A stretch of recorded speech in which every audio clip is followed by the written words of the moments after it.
Hello. Everyone. Hi. Hi, everyone.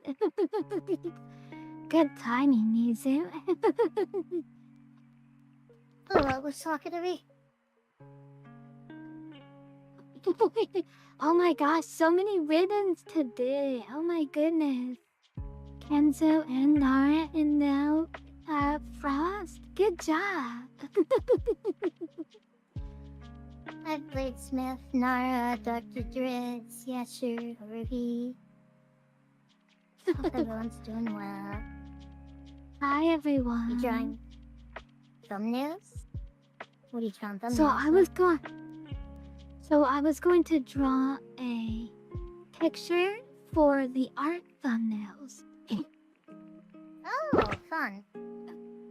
Because I want to start putting thumbnails on all of our streams, and one of the gaping holes in our streams is is that we do a lot of art streams, but we don't have a thumbnail for the art stream, so I was gonna draw one. Like a template for one. That's a good idea. Yeah. Hi, Alonso. Hi, Harui. Harui, how is the drawing going? I'm excited to see the colored finished project. If you guys don't know, last week, Harui and I did an art collab. It was my very first art collab. It was very fun. Oh yeah, how'd that go? It went really well. I could show you my side. I could show you the part that I drew. Harui is currently coloring it, and I'm really excited.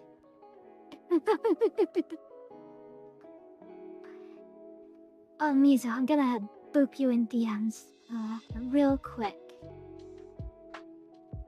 Okay. You don't have to answer on stream. Feel free to just answer in the DM. Hey, Alonzo. I'm doing good, Dr. Dre. I know, is Kitty here too, Nara? I saw you mentioned her. Is Kitty here? Alright. Nara's here. She said they're gonna end their date with us. Hold up, didn't your date start in the morning? I remember you talking about this last night. This is like 8 p.m. You guys are like on a marathon date.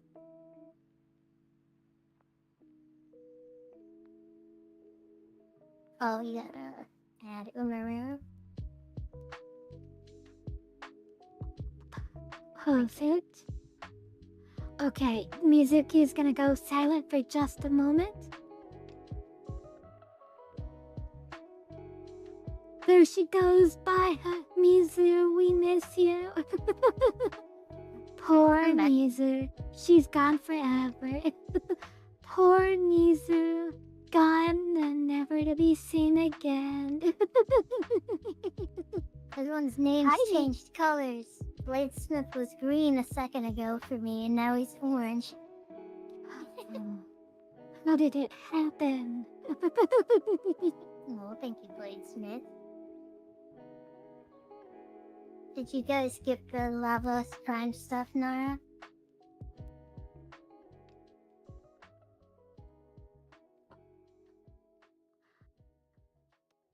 Oh, you know Danny and Dooney, yes, sir? I kind of thought, like, we were the only size people you knew. You just found us by accident. Yeah, the names have different colors for everyone, Bladesmith. And for me, your name was green, but now it's orange. It's amazing.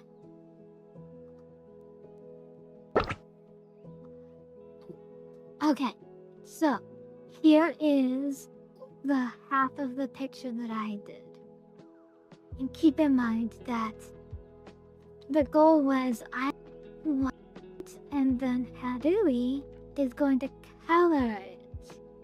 So here is my line art that I did in the stream. It is me holding the lovely Harui over a boiling pot of potion brewing. Oh wow, the perspective's really good. Thank you. Thank you, thank you.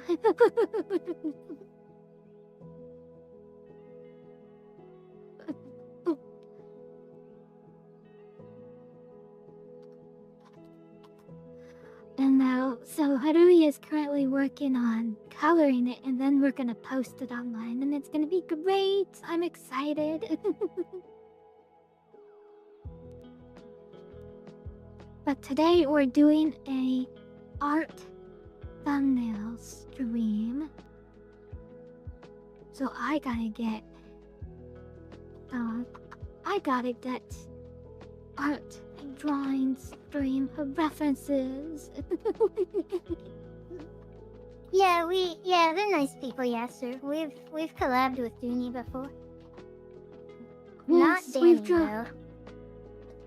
I don't think.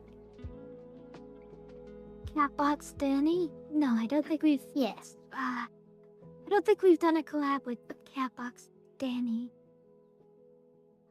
Yeah, there's kind of a surprising amount of, like, size people I know that also are VTubers, and, like, we've never spoken about it.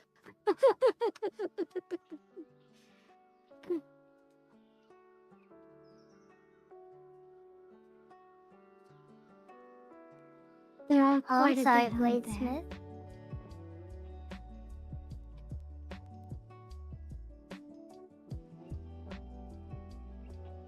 We've rated Megami streams a few times, but I would never ask to collab with her because I could not keep up with her level of entertaining.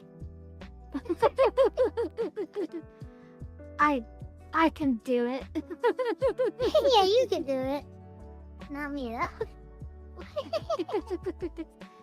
You know what one of the surprisingly hardest collabs we done was, and I was surprised at how difficult it was when we collabed with Zarek. That was surprisingly exhausting.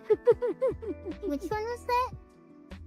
Oh, I collabed with Zarek and we did Repo. I think you didn't participate in that one. If you guys don't know, Zarek is a hopeless flirt, and I am also a hopeless flirt. I would not have guessed that about him.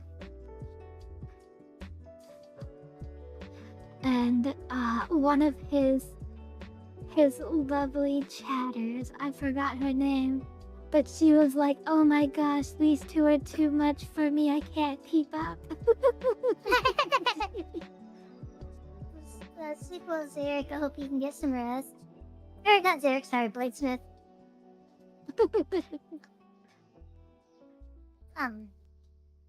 That's funny. You both, like, flirtatious or whatever. Yes. Yeah, no, it was a while ago, Yasu, that we collabed with Dooney. It would have been before you came here. Leah, probably not. She's doing a thumbnail for the art streams. And I mean, Haruhi, I wouldn't mind. Oh, I wouldn't mind taking requests today. I don't have any huge plans. Like, if I don't do it now, I'm gonna do the thumbnail. Or?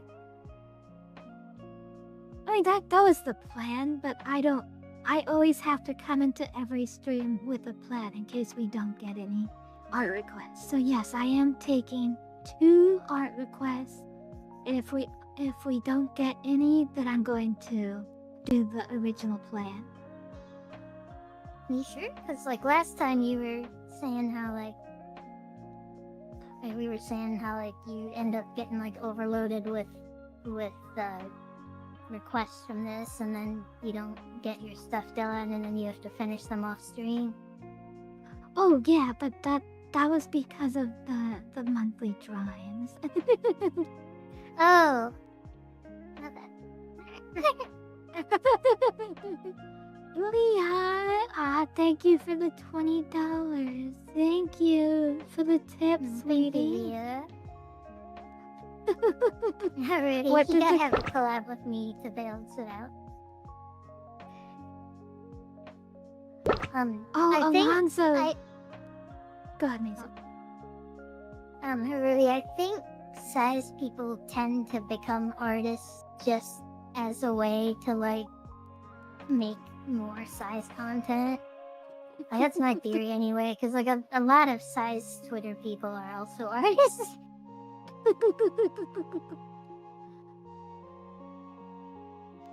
That's because for a long time the size community was a barren wasteland of good art content. and they became artists out of necessity.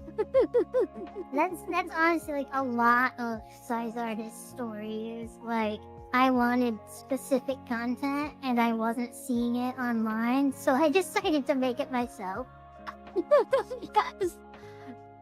That was how Nathan Yaffe from Jaffe became an artist. He Oh yeah. he wanted pictures of elephants and he couldn't find good enough pictures of elephants. So Oh god, I forgot about this. So he became an artist to make the elephant pictures he wanted to see in the world. What a fucking hero. I love that. It's so great. If I didn't hate Thanos so much, I would love his fine, I'll do it myself quote. Oh, maybe I could make that a meme of myself. Like a meme of me with the glove instead of Thanos. And you staring at the ground from your perspective, the glove in camera.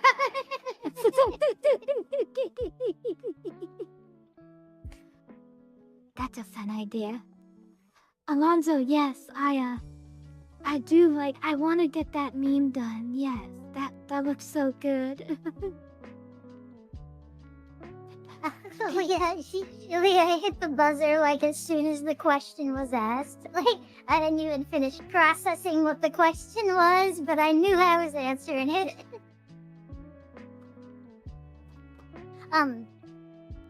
That's funny that you're one of those examples, Haruhi. It's like, oh, I could just use Blender or Koikatsu and I can make my own stuff. Hell yeah. The possibilities in was- 3D are endless. I was not one of those people, actually. I picked up drawing in 7th grade, I think.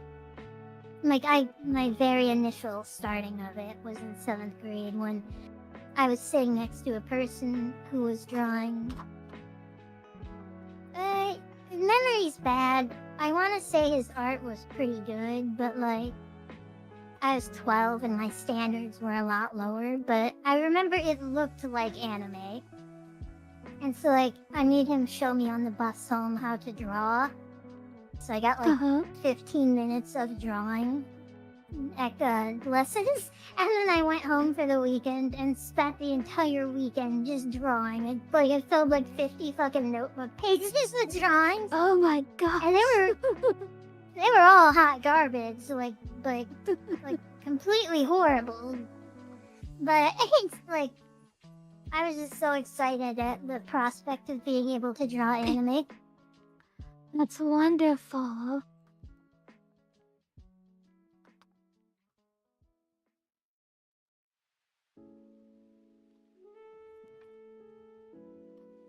Alonso, I am not XS. You have to go off scale. I am definitely at least DD for my size.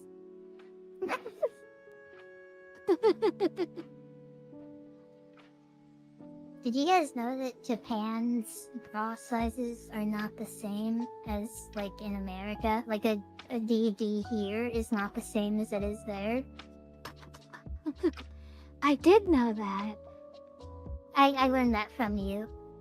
I was not told everyone else.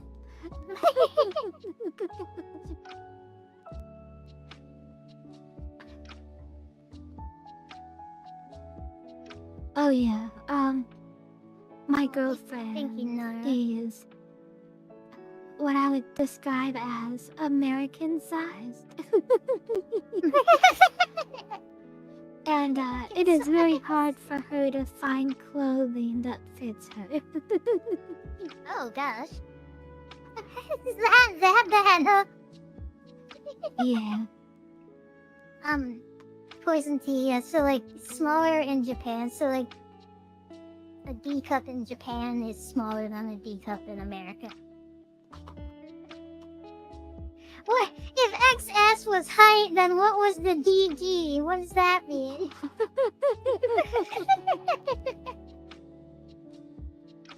Oh, Mexico ones are different too?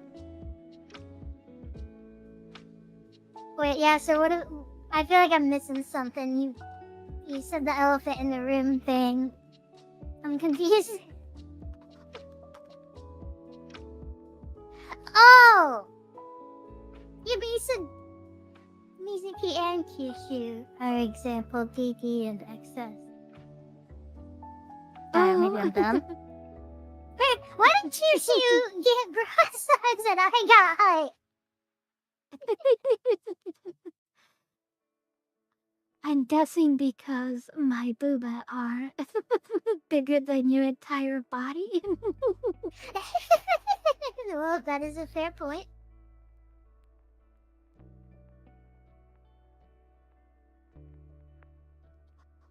Oh, I didn't see this message, Alonzo. I like it. Yeah, I've been seeing the meme pop around. I had one, I like an idea occurred to me, but not enough to be like, okay, I'm gonna go draw this right now. I'll draw it, but I need more references. If you guys could send me references of it, I would really appreciate it. Yeah, so I don't think you're allowed to keep elephants in your room. That's gotta be like a lease violation. I don't know what Wrath and Pride even are, Nara. I know there were 2 new Warframes, but I don't think those were their names. We make custom bras for giant Kyushu. You have like a whole factory of those people just sewing like one bra.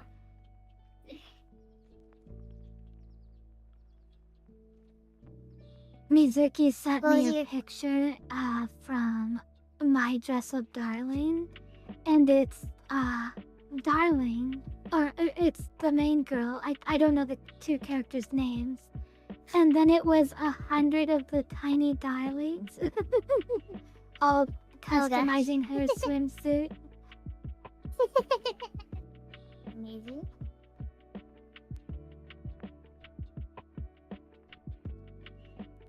Yeah, I love her. She looks great. Alonzo, I don't know what your question was related to when you said of what. Remember, like, when you reply to us, the stream's already, like, way behind what we're saying, and what you're seeing happened, like, 30 seconds ago. So, like, plus my, like, 10-second memory span, like, you almost gotta, like, type what we said before you ask the question. Hi, Harui. Hello. Hello. My Discord is muted. Now we hear you, though. Oh, nope, not. Too bad.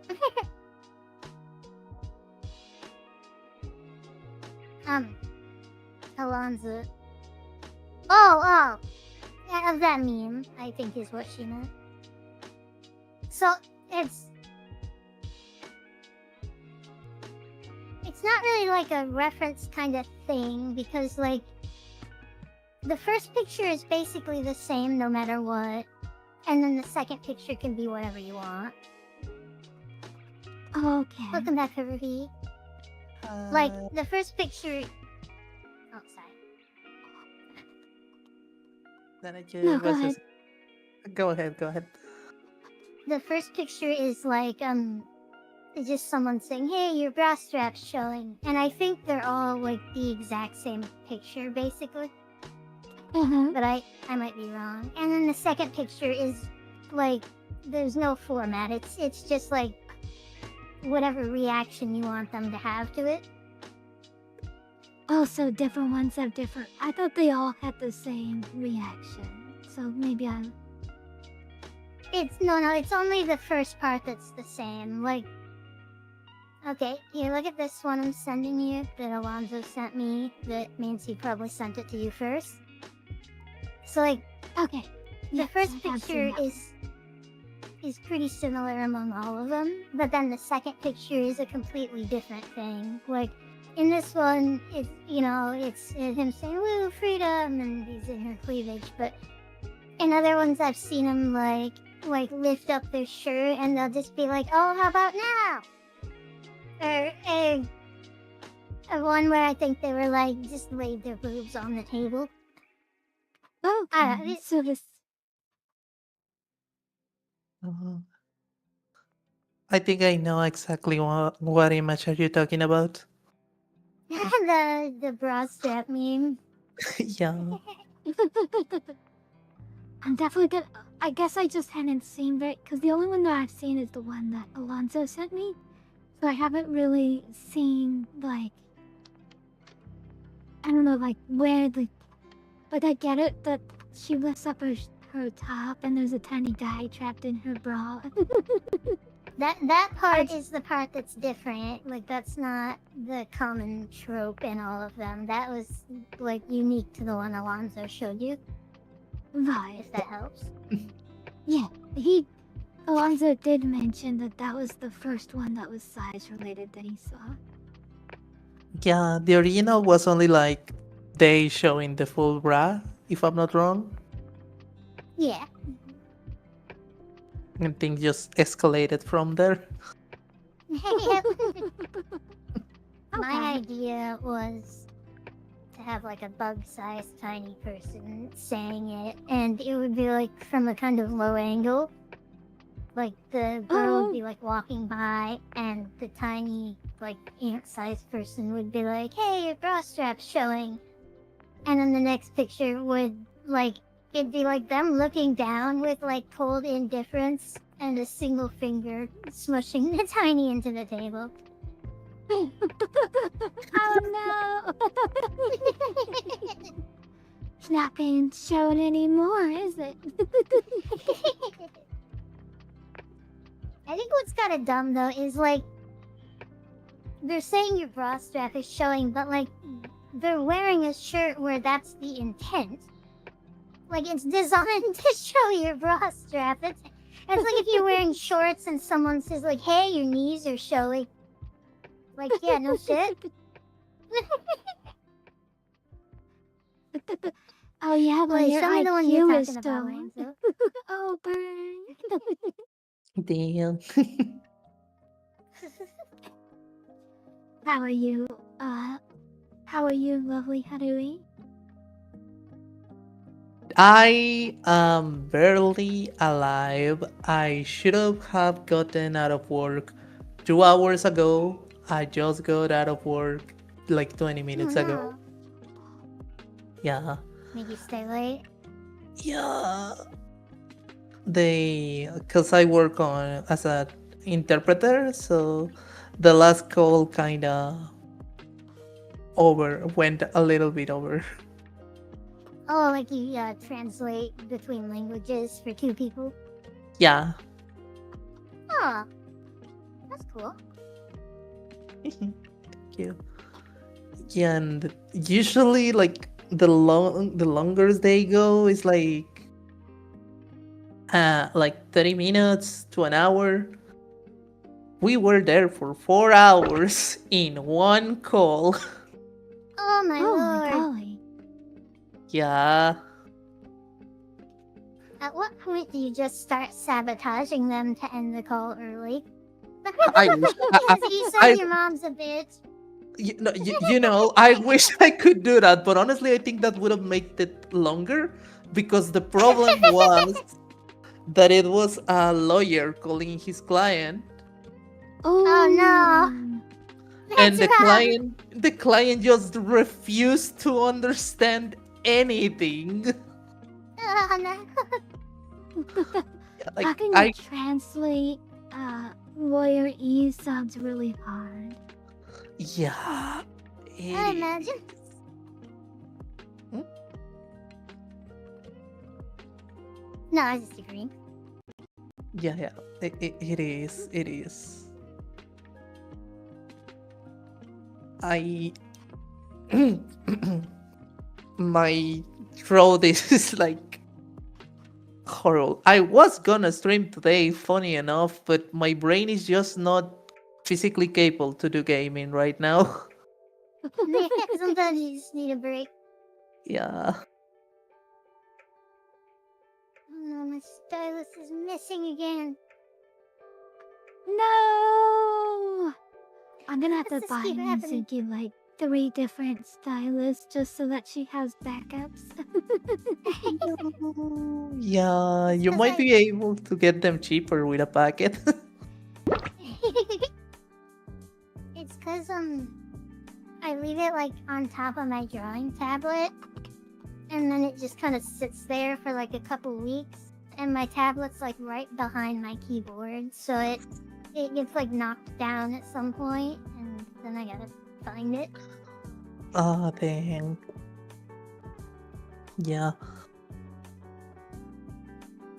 I know that feeling. I flat out made a thingy to hang it because I always lost mine.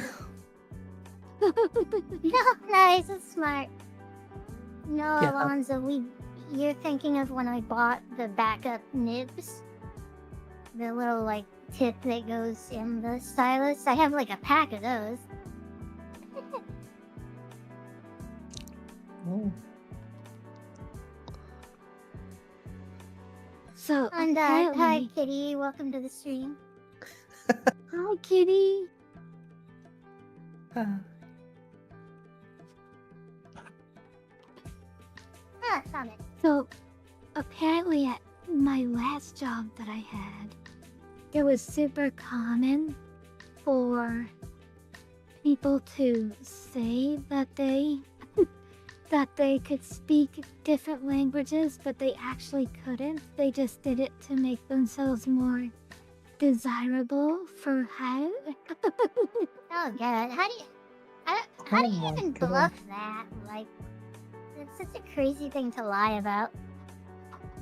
Probably just like having basic understanding of the language is my idea. Cause like I Oh. seen that a lot of my coworkers aren't that really good at English. They like they are well enough to have a conversation, but not make it feel casual. It feels like you're talking with a robot. Gotcha, yeah. Like, they can kind of understand you, but it's like a process. It's not like you're just speaking with them. Yeah. Wait, what's the line? Oh, you mean if they say, yeah, if they say they can speak another language. I had a job once where it was at a gas station right by the border of Mexico. And they must have been desperate to hire me because I told them in the interview I do not speak Spanish. Like, you want me working night shifts here? I'm just letting you know now. I am not gonna know what people are saying if they don't speak English. Like, I understand this is right by Mexico, so if this is important.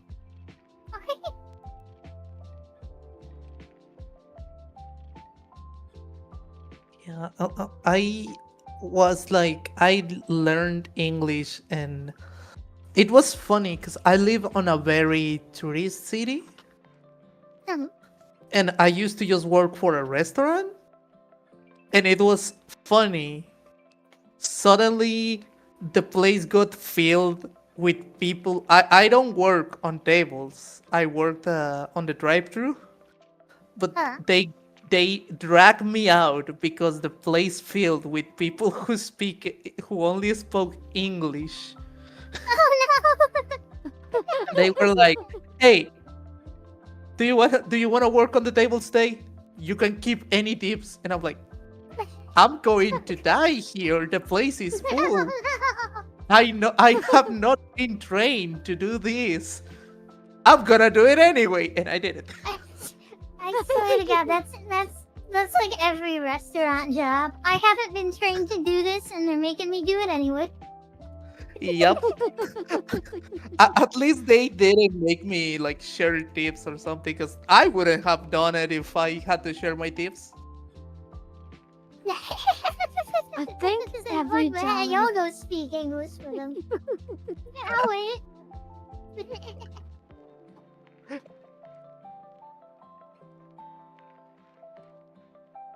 Been forced to do something that was outside of my job description for another specific department of the company.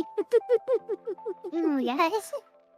Yeah, I I was like that on my other jobs. I haven't had that issue here, but on every other job, yeah, I basically done that. I'm just gonna say, wish it okay, was- oh, go ahead, music. I wish it was like more standard that like they can't ask you to do stuff that's not part of your job. Because it feels like guess it feels like your job description is more like the baseline and not what your actual job is. Yeah. I I guess just that's the consequence of running on skeleton shifts and then also liquidating positions that people quit from. Yeah, that'll do it. yeah. The one I remember specifically is that I didn't want to do that one because they weren't going to pay me the salary of the table workers. I forgot the word on Spanish. That is my Yes, big. sir. Yeah. I forget just words on both languages. No, me too. Don't worry. I'm gonna say I worked as a receptionist for a hospital for a long time. My official job was data entry, but I also guided patients to the specific rooms or departments that they had to get to. So that was basically my double duty job. Step 1, direct people to where they need to go. Step 2, data entry for the doctors. But unofficially, there was some really crazy days where I had to do stuff way outside of what I was qualified to do. Hell yeah. There was few and far between, but I mean, We there need were help with this some blood days. transfusion. You're the only one available. I never Yeah. actually Hold his had arms to. down. Sorry. No, you're actually not far off. I've never actually had to get hands-on with a patient, but I did have to hand things to a doctor while they were hands-on with a patient. I was like, I don't think I'm qualified for this. It's like scalpel. And you're like, what's a scalpel? Oh my gosh, I could never. They're like, we need an extra pair of hands, stat, and I was like, looking around, going, oh boy, I hope they find that extra pair of hands. And then I noticed 5 people looking at me, and I'm like, uh-oh.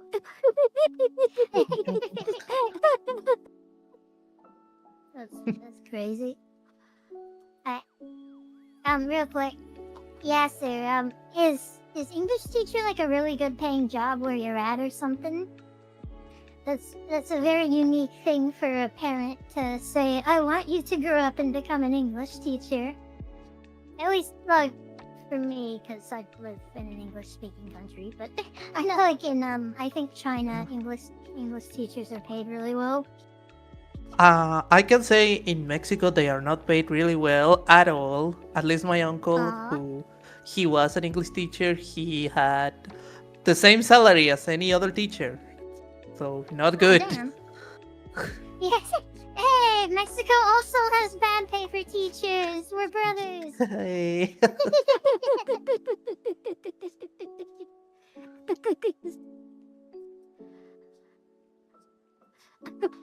Dr. Kyushu, welcome.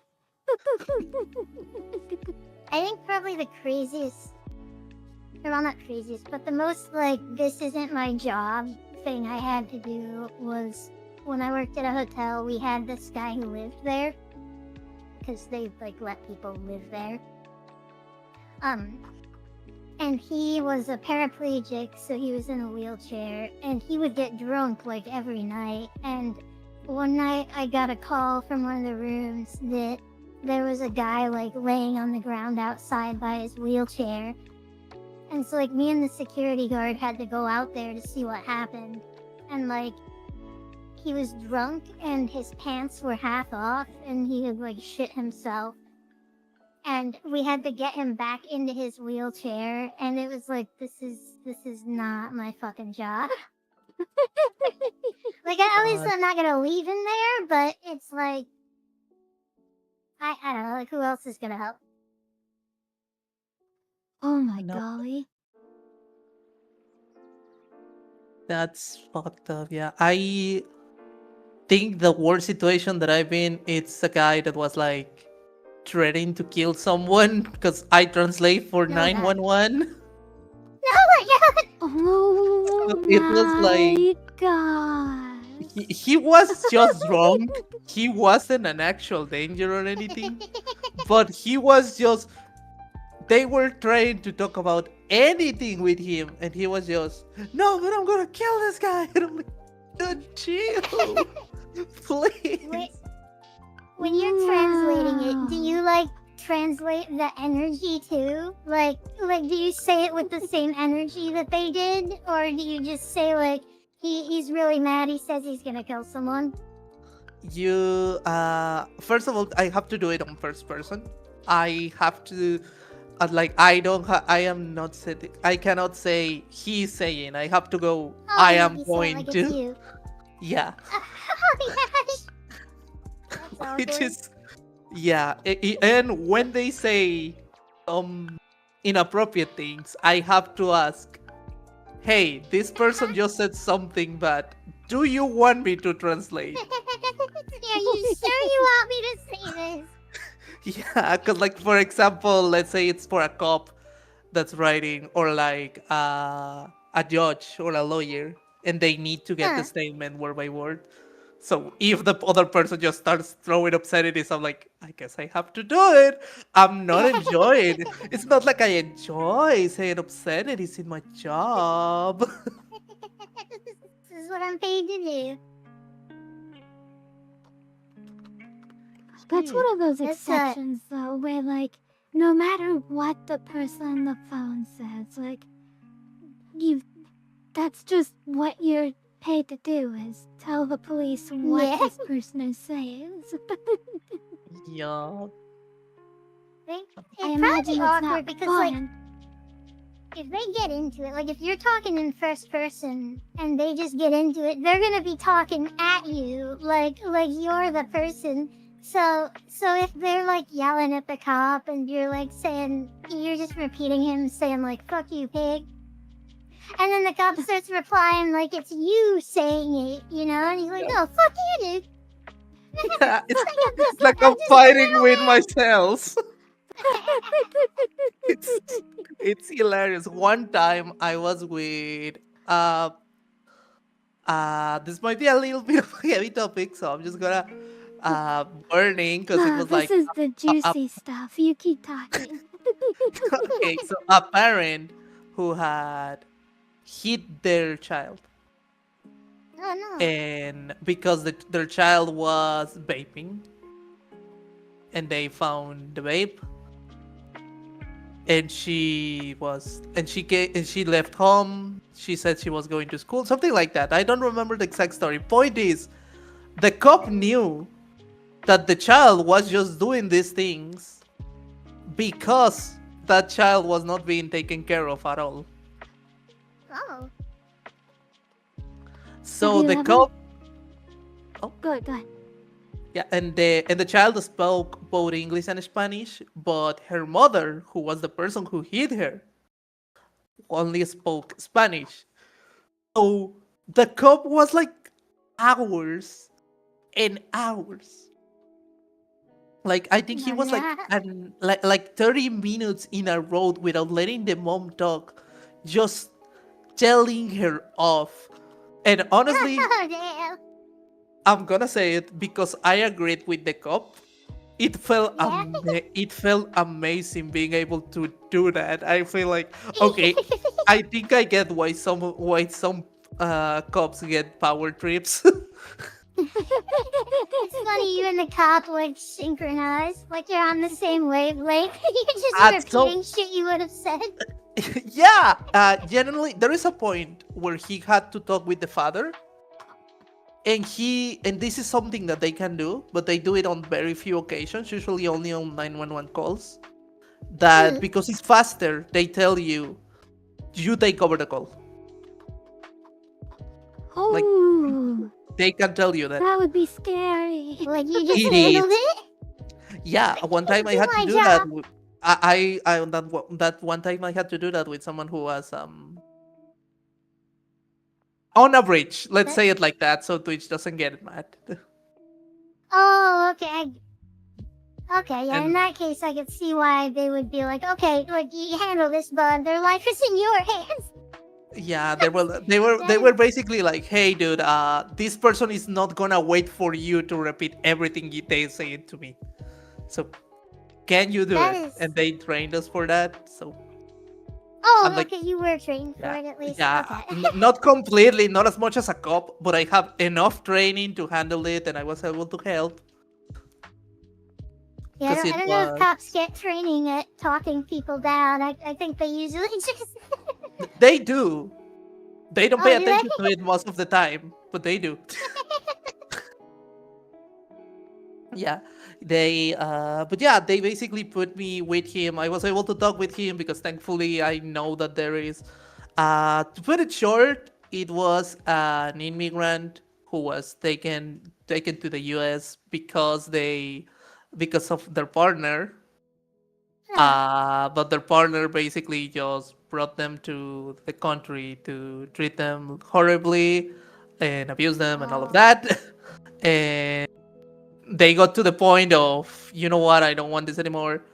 And they were scared because they were like, but if the cops come here, they're gonna bring the immigration and I'm gonna be in Yeah, prison and I'm yeah. gonna be tortured. And they were like, no, no, no, dude, you got it wrong. Immigration and cops are two different things. They legally cannot do that. A cop cannot throw immigration services at you. They should do the opposite actually.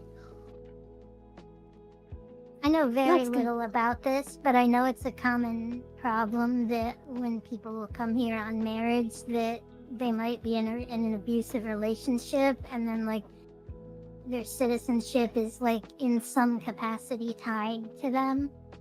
But like I Yep. said, I don't know how it works. Yeah, that's the problem. Most people don't know, including the people who come here. That was the Yeah. problem of that guy. But I had to handle before another call with a lawyer about it because I didn't know this because of training. I Mhm. knew this because I had another call that was about the same thing. So I was like, Oh wait, wow. what you are saying, I know how you can do it. There actually your citizenship, because divorce is a long process. You don't just divorce. Yeah. You can apply for your green card and your citizenship while the divorce is going, and that will work. So even if the divorce ends, you still applied, so you have the residence. That's I've heard of that too. firstly, that's really cool that you were able to help someone even though that like wasn't really part of your job, but just by like knowing it from another experience on your job. But Uh, also, it's kind of crazy that like you're the one having to explain this stuff to them. yeah. Like you're doing a lot more than translating. Yeah, on that one. Like most of the time I'm just translating, but there are some occasions where I like have to they basically leave me, hey, you gotta look it. This dude's stuck on the Yeah, last when I boss in was Dark Souls. You gotta help out. Yeah. And the cop, I gotta admit, the cop wasn't like just you handle it. We tried doing the translation, but the person just got more anxious Oh yeah. of hearing someone just repeating everything they were saying. They just got anxious and it's like, you know what, just handle it. I'll just be here checking on the person so they don't do anything physically. You handle the talk. Oh, was he like on scene or something and you were on the phone? Yeah. Yeah, they basically put me on the Oh, phone to do that. okay. I was visualizing you're both on the phone and the cop is just like, all right, you handle this. If he dies, it's on you. Oh no, I think no, that has that is something that can happen, but has never happened to me. But they are if it's required, they can tell me take over the call. Usually, it's more when it's like an emergency situation where it's like the person has to speak Yeah. fast. They're like, I don't care, just ask for the emergency address, just ask for the address, and take over the call. Yeah. Yeah, because like once they're on the way, like it's just like keep them calm or whatever. Yeah. But like, say that like you had failed to talk them down, you wouldn't like legally be on the hook, right? Yeah, I'm like, I'm just basically just doing my job, trying to do something, but it's not Yeah. like I have any responsibility over them because as long as I am doing Right. my job, that is important. I have to do my job. did you work for a company when you did this? Yeah, the same one that I'm working right now. It's a translation service. It works. It's like Oh, one company. It basically they give the translation for a lot of companies like banks, lawyers, the 911 services in multiple states. okay, so you weren't working for like a police department or a fire department or anything like Oh, that when no, you were translating. yeah, no. I The don't. police and It's fire just use that they just that do service. use that one, Um, and it. let me Can you reply. tell? Sorry. Can you tell you I'm You trying guys, a merchant? I'm trying a merchant fantasy merchant lady. I was just gonna reply to the chat messages because we've been just ignoring them for like 15 minutes. But that's surprising. Alonzo at the border, they only spoke like second grade level English. But I guess like second grade level English is plenty for just doing like basic stuff. Like unless you're in like a linguist based job, they're probably fine to do basic stuff. But imagine at the border, 90% of your interaction is passport, please. Have a good day.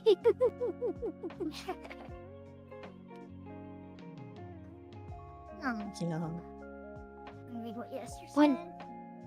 When I was working at the hospital, I was trained to do suicide hotline stuff, and that was always really scary. You actually had anytime to operate a suicide hotline? Oh yeah, because I answered phones, and in all medical professions, no matter how small, all medical profession jobs require you to have an understanding of talking someone down during a suicide call. That's just comes with all phone related to Yep. medical See. industry locations. Yep. Funny enough, that is the reason why I know a little bit of that because we work with doctors. No. even at my my previous job that I had taking care of disabled, that was also required is to have at least base level knowledge of, because the thing about when someone calls for self-harm, you can't give the phone to someone else. You have to stay on the phone with them.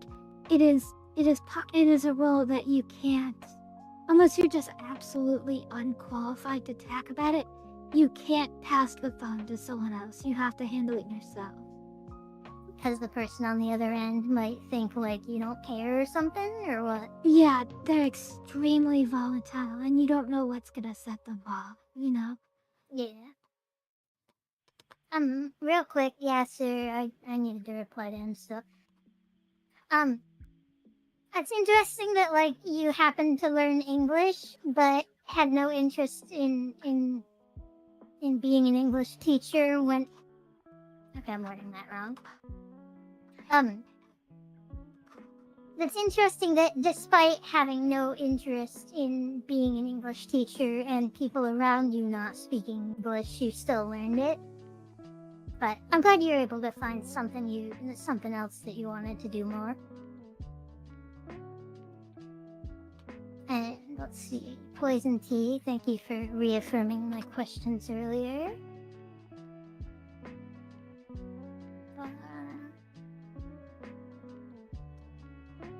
Our English, they gave us grades based on behavior. Yeah. I don't want to get into teachers, but yeah. That sounds like kindergarten. Kindergarten, your grade is just showing up.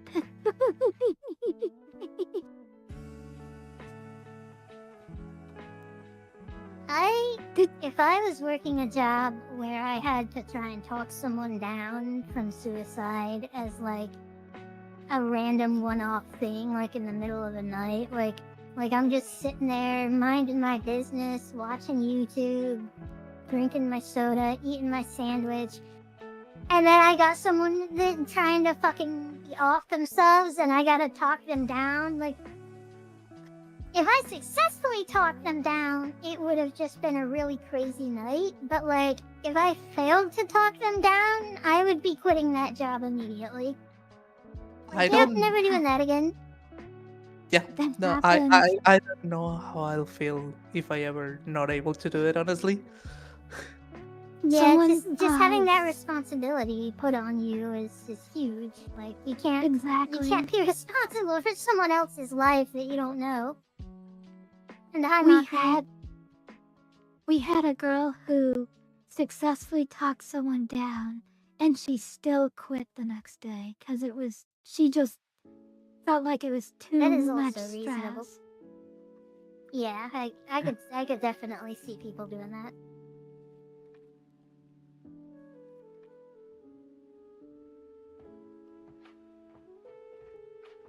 Yeah, it's... I think for me in particular, it's like... It's extra stressful because, like, all the jobs that I've had where something like that could have potentially happened, even though it wouldn't, they were all jobs that were, like, supposed to be chill. Like, I'd be at work... I worked at hotels, and, like, most of the night, nothing would be happening. Like, it would be chill, I would be smoking weed, I would be watching anime, I'd be taking 15-minute naps in the rooms. So, like, if one night I get a fucking call and I'm high and I'm eating my lunch and I'm watching, I don't know, whatever I watched at the time, Darling in the Franxx. And I got someone on the phone, like aggressively telling me, you know, they're about to do this. It's like, no, don't put this on me. Yeah. Maybe she would be like, bro, just come over here. I'll give you a free sample and we'll just hang, man. She ends up making a best friend. Alonso did a stretch hydrate and a Kyushu redeem that we missed. I didn't hear the redeems at all. Thank you for the Noted. hydrate. Kisu kisu. Choo. Kisu kisu. Choo. I'll pay more attention to that. Sorry. No, we were talking a lot, so we missed some stuff, but that's fine.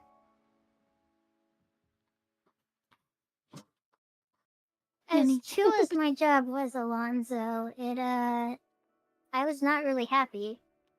Like, just having to go there 5 days a week and eat up 9 hours of my day every day, I would still get random really stressful shit that happened in the middle of the night. Not often, but even the idea now of going back to a job like that is still really stressful because it basically robs me of free time to be able to do stuff. I can't play games with my friends because I'm up at night. I can't play games that can't run on my work computer, which is nothing.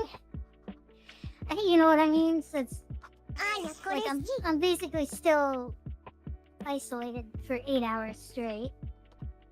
Yeah. It's and that is if your shift doesn't get longer. Yeah, no, that has happened, didn't it? That always really sucks because mornings get busy. When I leave at 6 a.m., we're fine. But if I gotta stay till 8 a.m., now I have droves of people coming in wanting breakfast and checking out, and people trying to check in early, and I'm tired and wanting to go home. No, oh my gosh. It was a kitty. It was a kitty who did Kenzo it. redeemed 20 things. Yeah, I saw. It was Kitty. Kitty, how dare you? How dare you, sweetie? You made me lose the game. What's funny is when I saw those dice rolling, or that die rolling, I forgot that it was gonna come up as a 1, and I was watching it to see what it rolled. Should I make it roll random things and not just one? Would you like me to do Well, I that, wouldn't- Lucia? It wouldn't be You know- critical fail if it. What Yeah, would be I would you know, have to. you know what would be a good idea in that case?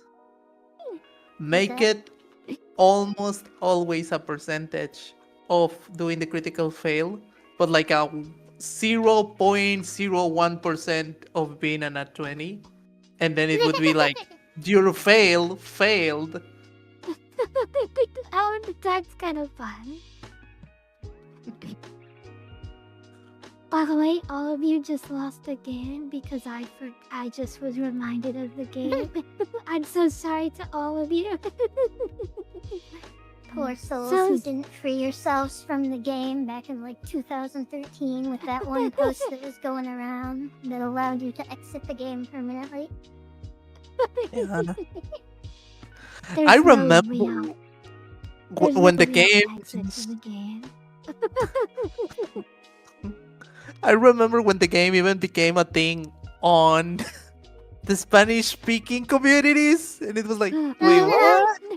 Yeah, it's a meme here too. That's great. I love that. Do you guys have the Yeah. cool S? Yeah, the Hell coolest. Mizuki, I literally, on my notes at work, I draw cool S's when the people are just ranting. Oh my Amazing. god, that's awesome. Nara, kisu kisu, choo, kisu kisu, choo. I didn't forget, Nara. I saw it. I was just waiting for an opportunity. Yeah, sir, I kind of get what you mean there when, you said, your dad, won't be convinced that you can't solve it or that your English isn't good. Being around, computer illiterate people, I've kind of had, a similar experience where they, think I can just, magically fix any issue they have. They have the same issue, and it's even worse because I'm not even tech literate. I'm average. but because I can do like the bare minimum, and other people can't do that, they are like, You're the, "Why?" Oh, go on, go on. you're the one-eyed man among the blind. Among the blind. Yeah. Yes, literally. It's so funny because I like first they were like that with English stuff, and then they started being like that when tech stuff, when they know that they learned that I do streaming, and were like, I'm a streamer, not a computer genius. I can't do shit. You operate a computer? You're qualified. Yeah. Welcome back, Bladesmith. Sorry you couldn't sleep. Hope that you can I get made some the rest mis- later. I made the mistake of telling my mother that I stream, and boy howdy, does she come to me for a lot of computer stuff I have no idea how to resolve. I imagine your mom coming in and being like, there's this weird toolbar in my browser and I don't know how to get rid of it. And you're like, I'm gonna take care of this for you, mommy. And then you just format her entire computer. No, I would never do that. You are mean, Maisie. Oh, it's funny. There was, I agree. It makes me angry because it's true. I am Yes, I'm so reading this fast to book. reform it. Yeah, you are. Yeah, so I'm reading this book, by some British guy. And he uses these vocab words that he has no reason to be using. That, like, no normal person knows these words. And I don't mean, like, slightly obscure words that, like some of us know it. I mean, like, words that, like, this motherfucker pulled out a thesaurus and was like, what is a word similar to this? And then picked the biggest sounding word he could. He was And writing like my he head, was a Wattpad writer in 2012. like, oh, you want that, right? Oh my god. That's good. People who They do used that make to me do it. so angry.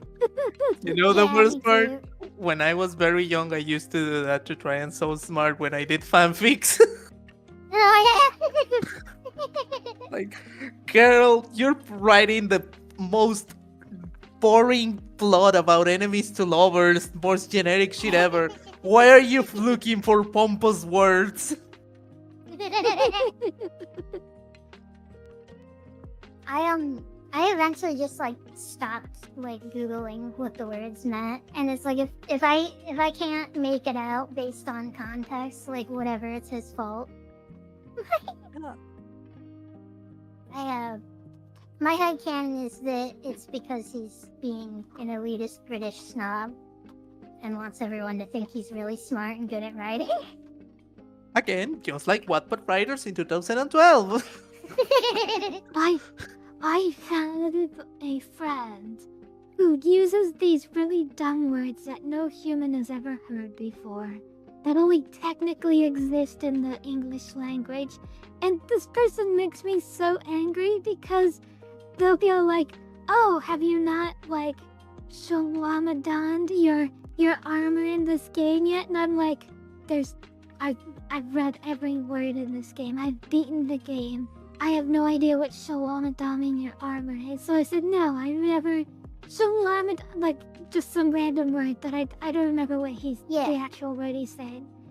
And he's like, oh wow, I didn't know you could beat the game without Shalamadon your armor. And then we were continuing to talk, and I'm like, yeah, and then I got this really cool armor that I synthesized into, like, this cool fire armor. And he's like, oh, I thought you did Shalamadon your armor. And I was like, oh, so you just meant how the game calls it. You meant this other thing.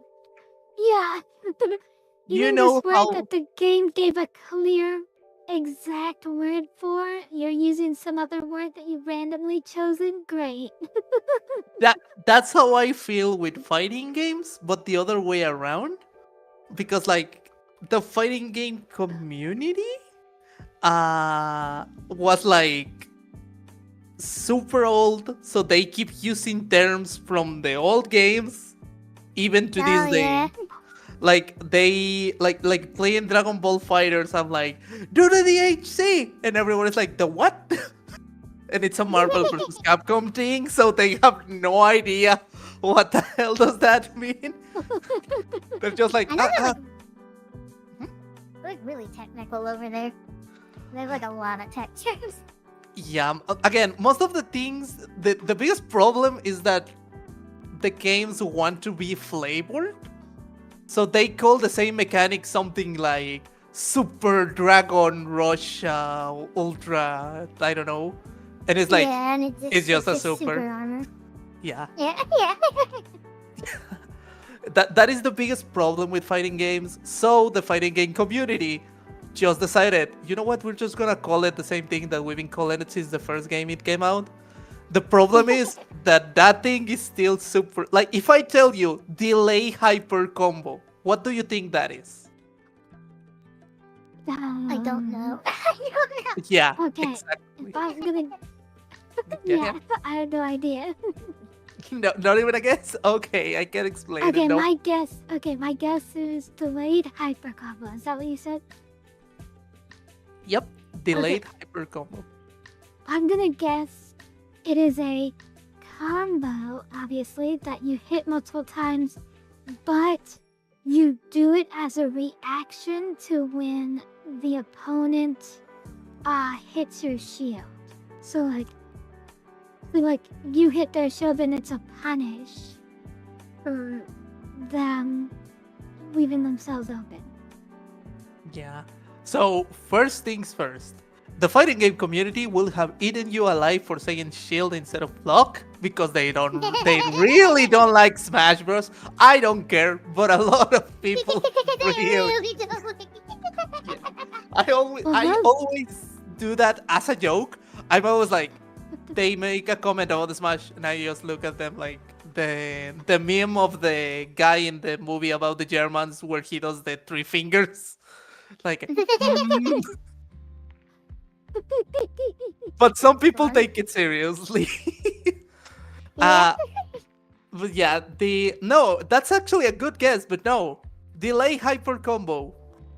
In a game with 3v3 characters, let's say Marvel versus Capcom, supers, yeah, this, the super moves are called hyper combos. So a delayed hyper combo oh, is just when you use a super and then you choose another super from another character and that swaps your character. That's a delayed Yeah. hyper combo. Does in oh, Marvel because vs. there's Capcom that the- makes sense. yeah, because you can do the combo that or the hyper that has all three of them attack at the same time, or you can do it one at a time, right? Yeah, exactly. The delayed hyper combo is when you do one at a time, then the next, and then you can keep it there or do a third delayed hyper combo. You know what? No, I'm gonna give you even a harder. What do you think is, again, think it's a 3v3 game. What do you think is a happy birthday? Yeah. Is that Happy real? birthday! Yep. I'm gonna guess. I haven't I defined think I this. know this one because I watched a dumb YouTube video about the Avatar Airbender fighting game that's coming out. I'm gonna guess a happy birthday is when you kill someone in a single combo, or you kill all three of the enemy characters without taking any damage. Yes and no. The first one, God. the first one, it's called. You actually are correct and not correct. The first one is called a TOD, a touch of death.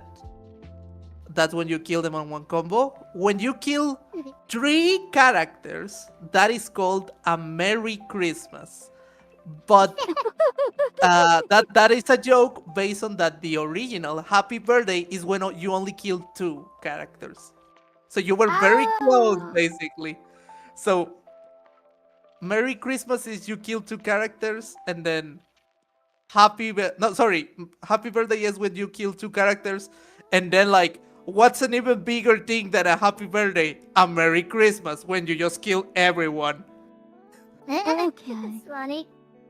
And there is one clip. I think I can search for it if you don't mind. If you want me to show you, there is this So- game called. Oh, yeah, go on.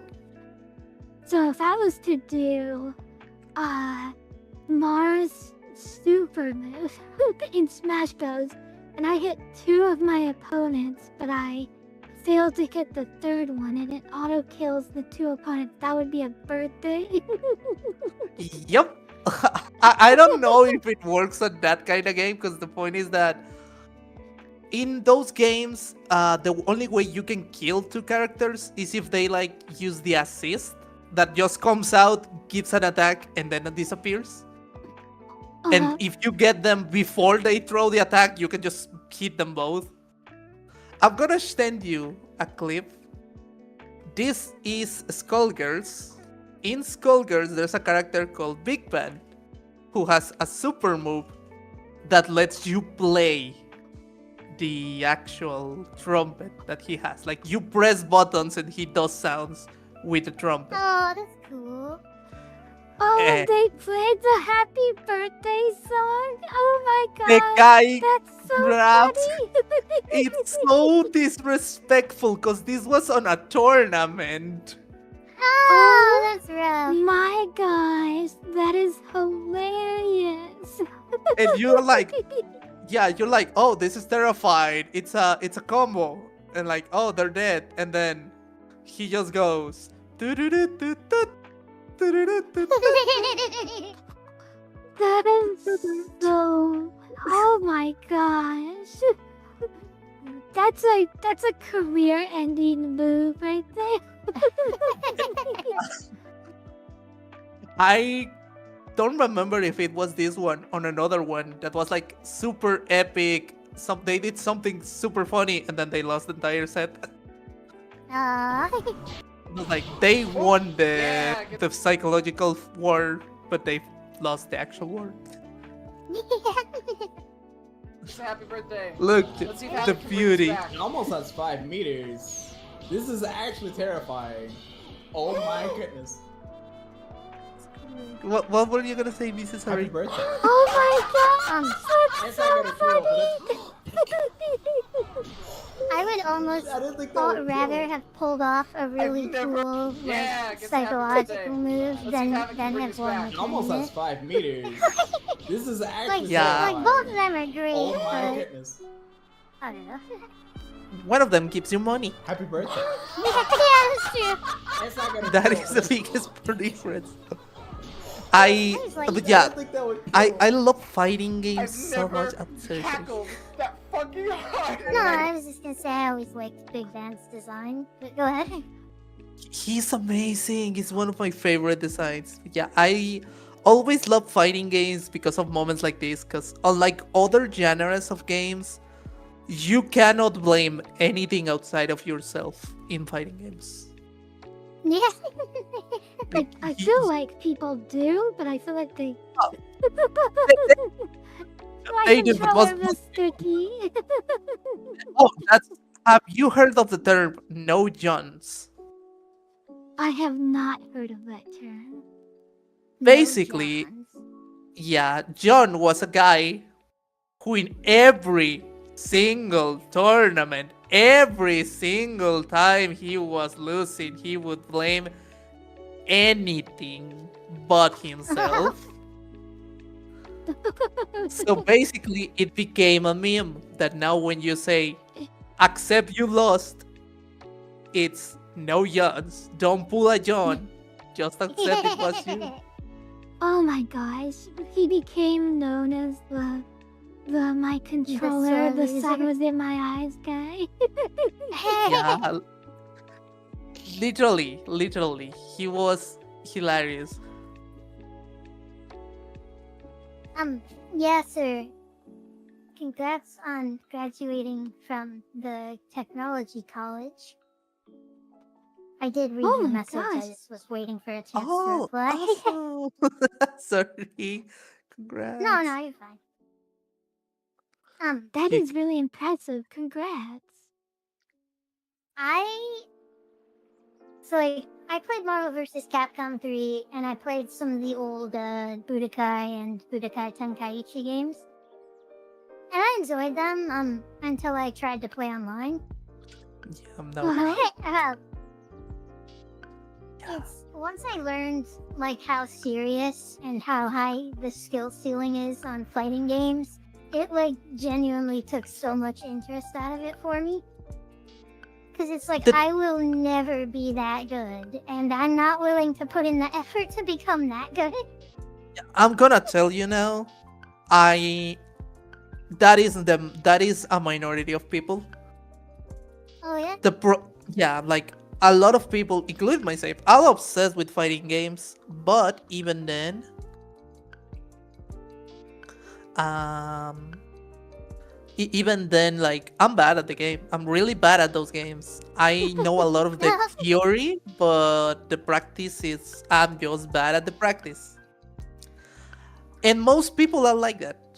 Uh, you see this, you go online and you're gonna find the sweaty guys. That's why I am the casualist player. I will always say, just find people around your same level and enjoy. Yeah. Because That's- online 'Cause is that's when it's fun. yeah, and especially games like Marvel, because Marvel was Thank you for the stretch. like how you say, like it's a game that is designed to be chaotic by nature. Like Marvel vs. Capcom 3, it's a game that is designed so that half the cast can't kill you in one hit. I am such an anti-fan of combos like that. I Yeah, think they Kind of can why I be enjoys stopped being playing combos. fighting games. yeah, I think they can be fun in certain situations if they are really hard to land. Yeah, yeah. If you can like just if you're oh god.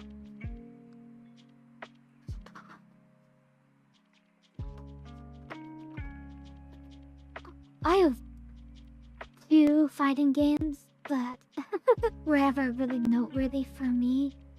The first one was the Tatsunoko versus Capcom. I think it was Tatsunoko versus Capcom.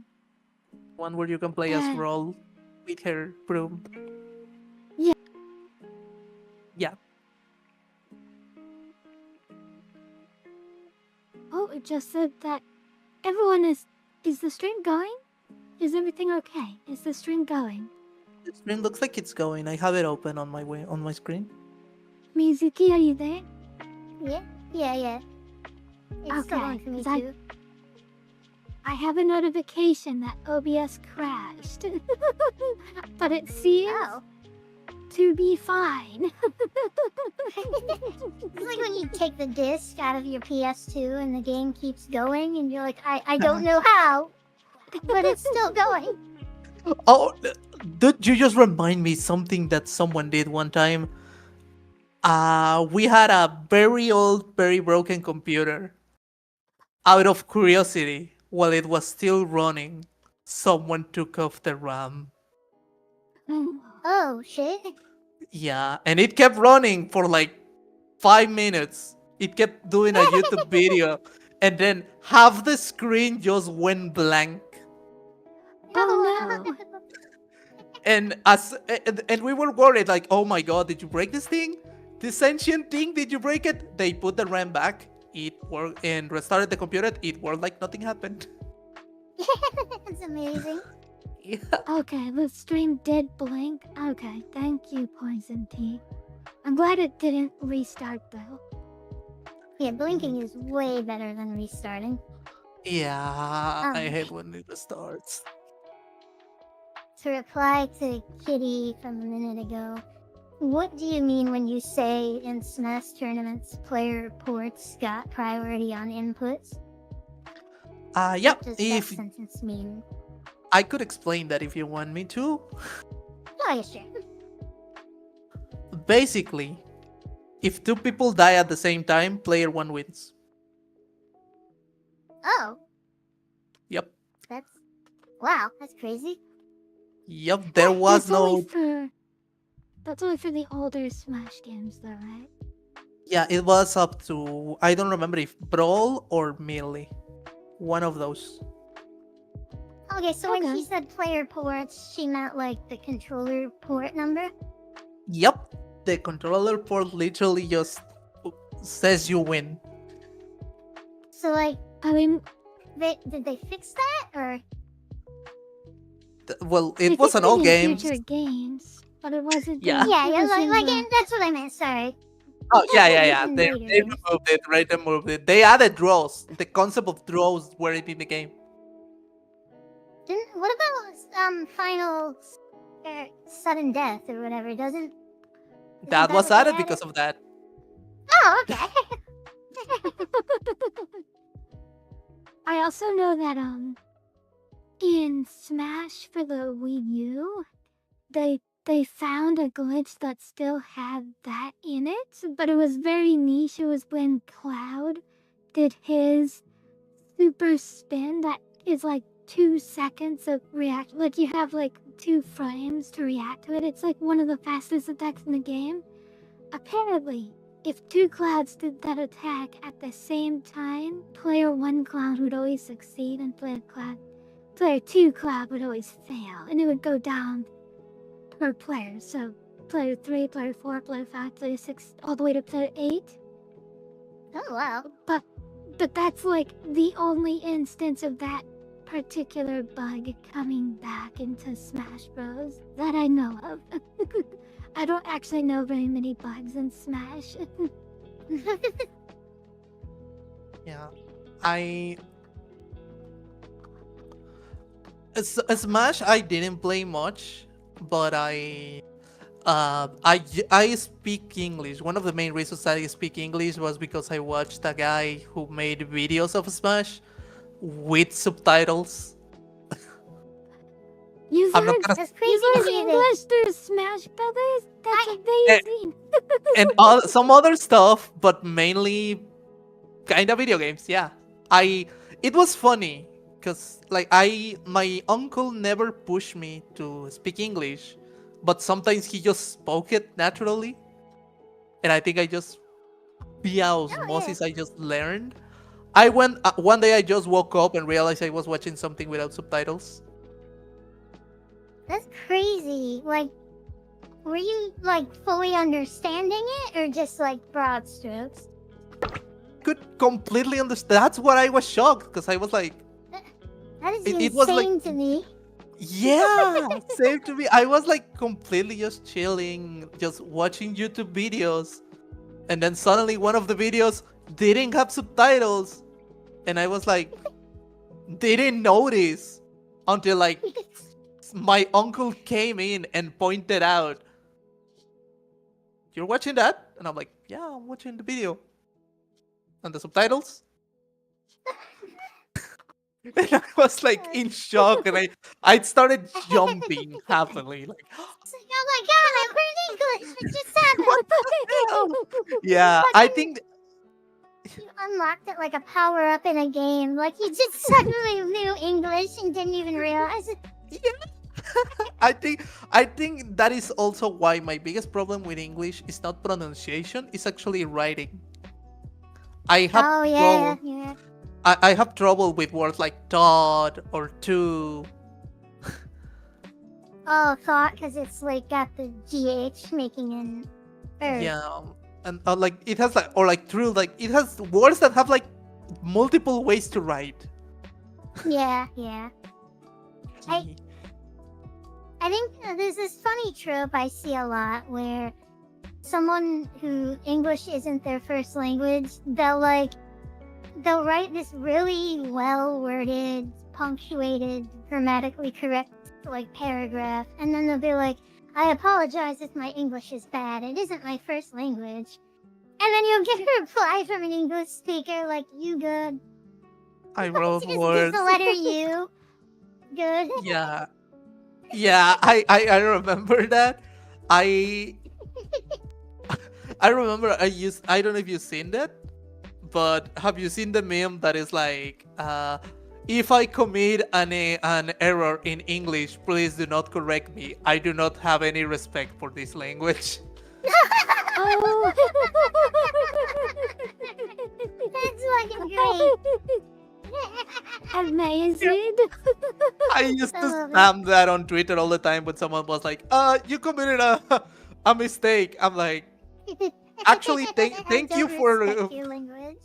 yeah, I was like, thank you for correcting me. However, and just posted that image. I imagine most English speakers would be like, yep, checks out. Alright, you're good. I think it's funny that English is like one of the only languages where its native speakers just like don't know shit about it. Yeah. Well, don't you? Oh God, oh God, Misuki, don't make me start talking about the Spain, the debates there is, Spain Spanish versus Latin American Spanish. Oh, That is it is- like? Isn't like more than just like a dialect thing? Like the words are different. Some words. Basically, it's similar. It's similar to like British English and Oh, okay. and like it's like British English and Australian English plus a really hard accent. Like let Oh. me like I'm gonna speak Spanish in a moment just so you can hear the difference. Wait, Like, wait. Oh yeah. Nara, I'd just like to tell you. Nara, I'd like to tell you, kisu, cheer. Kisu, cheer. And then Kiryu ara. Ara. Okay, go ahead. Okay, so si yo hablo español, it sounds normal. No hay un cambio. But have you seen the Kirby anime? The The what? Akira anime? The Kirby anime. Kirby Right Back at Ya. No. I don't think so. Oh gosh. So for some reason they made Meta Knight from Spain. And he has the strongest Spanish accent. Oh no! Have oh you my seen god. Puss in Boots? Yes, Yes. yes. That is Spanish from Spain. You The- can hear the difference on the way he speaks. Oh my god. So that's like the white Spanish or whatever, isn't it? Yes, that's it. Also, Alonso, don't get me started on that, or we'll never end. Oh my know gosh, what that is? that That's an wolf advanced was topic. so freaking hot. Yeah. I will marry Doug from that movie, I swear. I am I'm not a admittedly a little. But I'm a little disappointed to find out that the Antonio Banderas accent is like the white Spanish. Yeah. I'm like very ignorant about different cultures and stuff. I I just assumed that was, you know. I was gonna say it, but yeah. Poisontillo said it. It's cause Puss is based on Zorro, and Zorro is from Spain, so that is why Oh, it's specifically from that. Fun fact: what do you think Zorro means? I didn't know it meant something. I thought it was just a cool rebellion. I'm scene. gonna guess rebellion.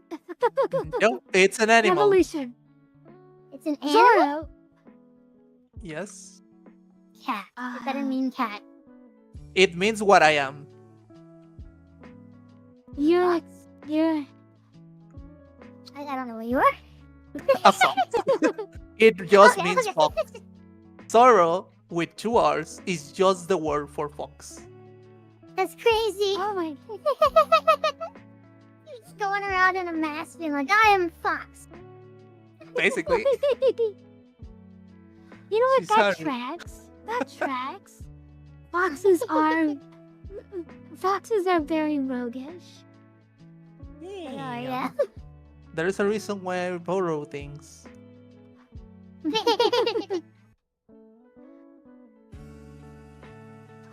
But yeah, that is what that word means. It's so funny when a lot of things like, for example, I don't know if either of you has seen Bleach. Yeah, the pieces of it. Yeah. Do you know what the espada are? Yes, those are Yes, the disappointing hollows that have the mask, the bad guys. They literally espada just means sword. Wow. Amazing. Yep.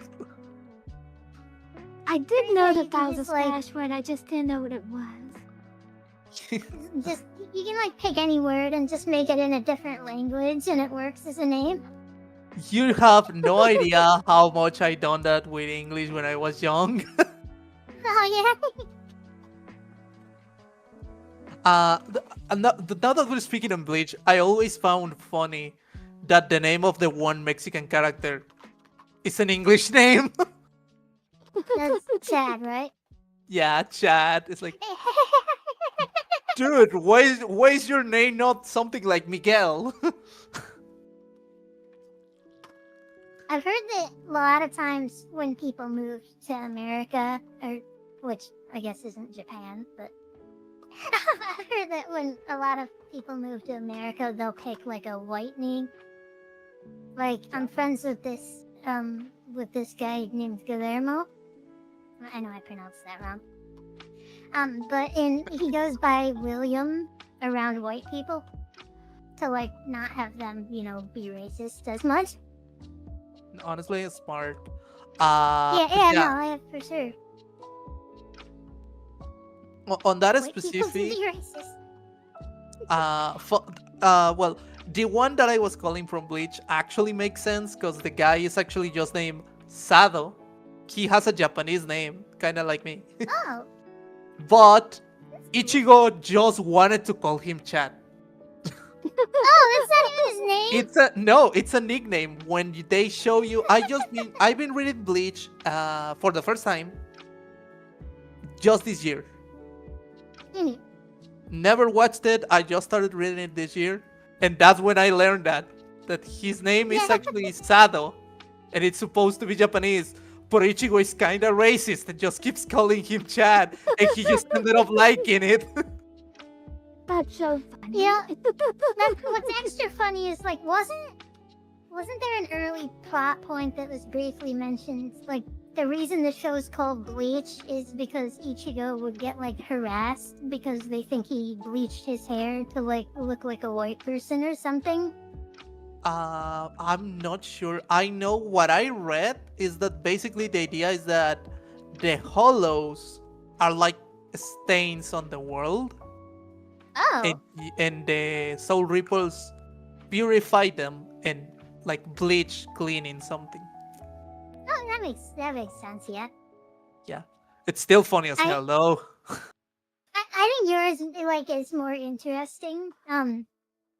I did think it was kind of stupid as like a plot point to be like he's getting bullied for having orange hair. Like this is an anime, sir. That is a normal hair color. Yeah, I was Not like, a normal hair color in Japan, but a normal hair color in anime. that was funny because like Orihime also has Yeah, orange hair. Rahime's right there. I think I think Orihime's is supposed to be brunette. Oh, huh. Suppose. Yeah, but Also, also, she's a girl and she has girl privilege. True. I was gonna say actually, there is a big amount on early Bleach of like Orihime bisexual undertones Oh yeah. with her friend. There's literally a scene when she's like, I will go to wherever you are. I know. No, no. She's like, you will always go to wherever I am. I will always be with Wow. you here. And if I go to a place where you cannot reach them, believe me, I'll be with you.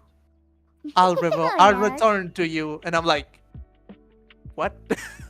I thought this girl was obsessed with it because I had a bad perception of Orihime because of shitty anime fans. You know, like the people who just. She's annoying. She just yells Ichigo, and it's like she has yelled Ichigo once, and it was worried because he was dying. Wow. At least so far. Was that in the fight against the like cat dude when he got he? I don't know if it was Haven't the gotten first to time. that part. I Oh, just okay. finished Soul Society. Like I got on that part the first time I tried to watch the anime when I was like 15 years old, so I do remember the one you're talking about. But like, That's the only scene I can remember. I think it was Orihime like calling out to him, and then he did the anime thing of like, okay, I decided I'm gonna win now. oh He yeah, just like, the usual.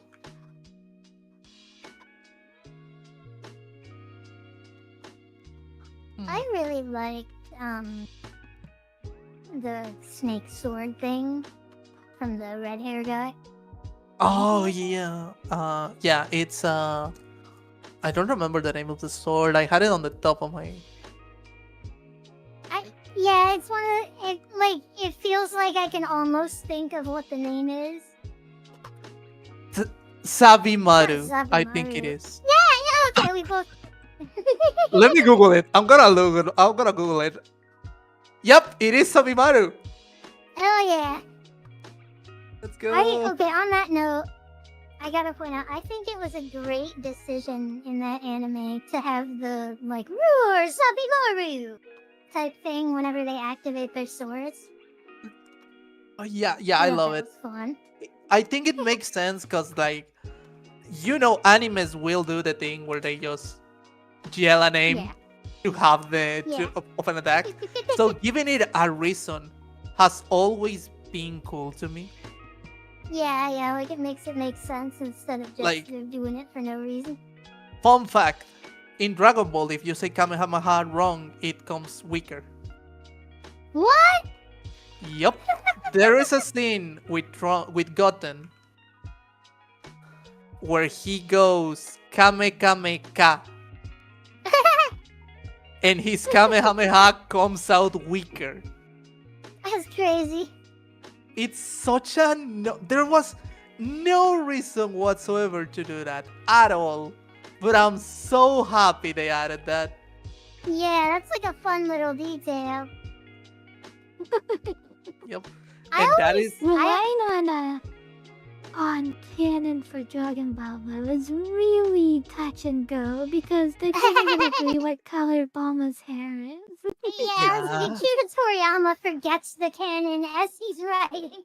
I mean, even the Kamehameha was yellow on the manga. That's great. What? Yep. Changes everything. Kamehameha. It's how it's said.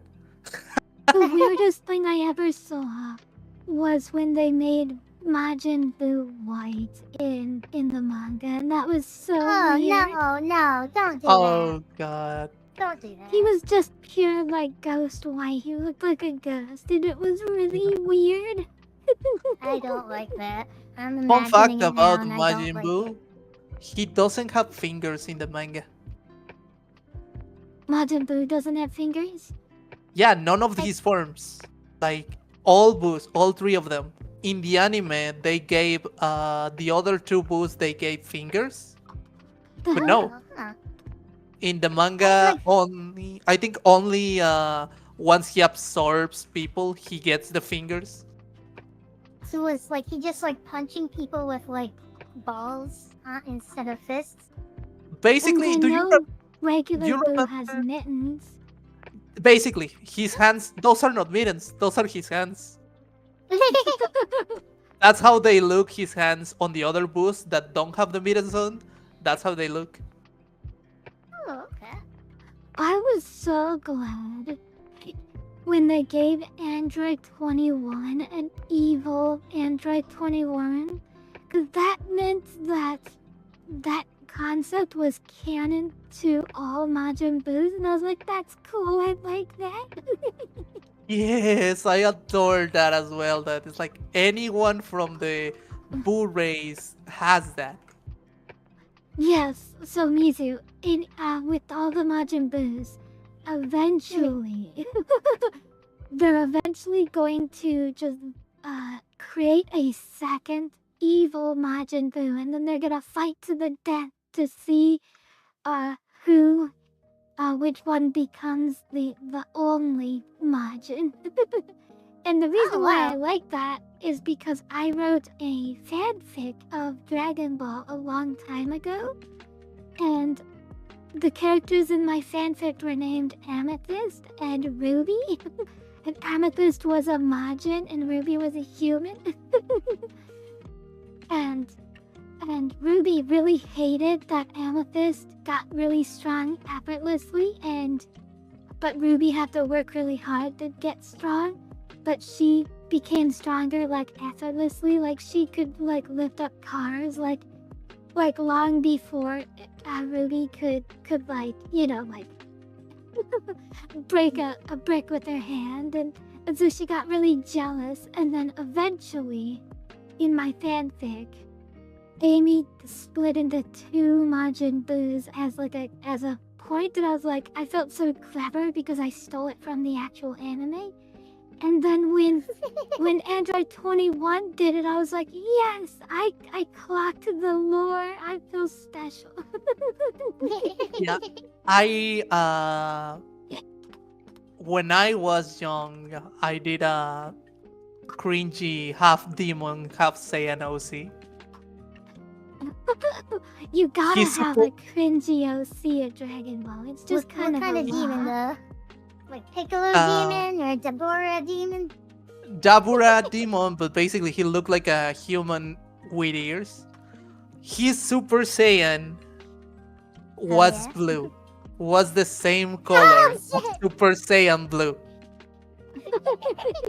So when that showed up, I was like shocked, like I had to do a double take of what was happening. Like, oh my god, they stole my idea. Yeah, like wait. That was a design I thought, because that was like when I was young, I thought that design was cool, but as soon as I grew up a little bit, it's like this looks over exaggerated. And then I saw the movie do it, it's like, yeah, no, I was right. That design does not work. I'm gonna say one of my biggest my biggest hot takes in Dragon Ball, I think Super Saiyan 3 is the worst transformation of the entire series. You motherfucker! No. It's Music, but come on, let me- She's wait, our guest. She's our wait, guest. wait, wait. Kitty. Let, I gotta let tell me Kitty goodnight. I gotta tell Kitty goodnight. Thank you for coming to the stream. Oh, have a good night, Kitty. Alright, go ahead. Good night, Kitty. Oh my gosh. Mizu, did you forget she's our guest? I Before I- overreacted on purpose. before I get put on the yard, the design is one of the coolest designs ever. Hell yeah. It's just written stupid. Can you It comes- clarify? I don't really remember the lore on it. It comes out of there is no lore. That is the issue. No, he just gets it. He just gets it, and then Goten and Trunks just see it once and also get it. Yeah, that was okay. That was bullshit. Yeah. And both of I them don't thought- do anything with it. I thought, okay, this was me again trying to clock the lore, but this is one where I failed really bad.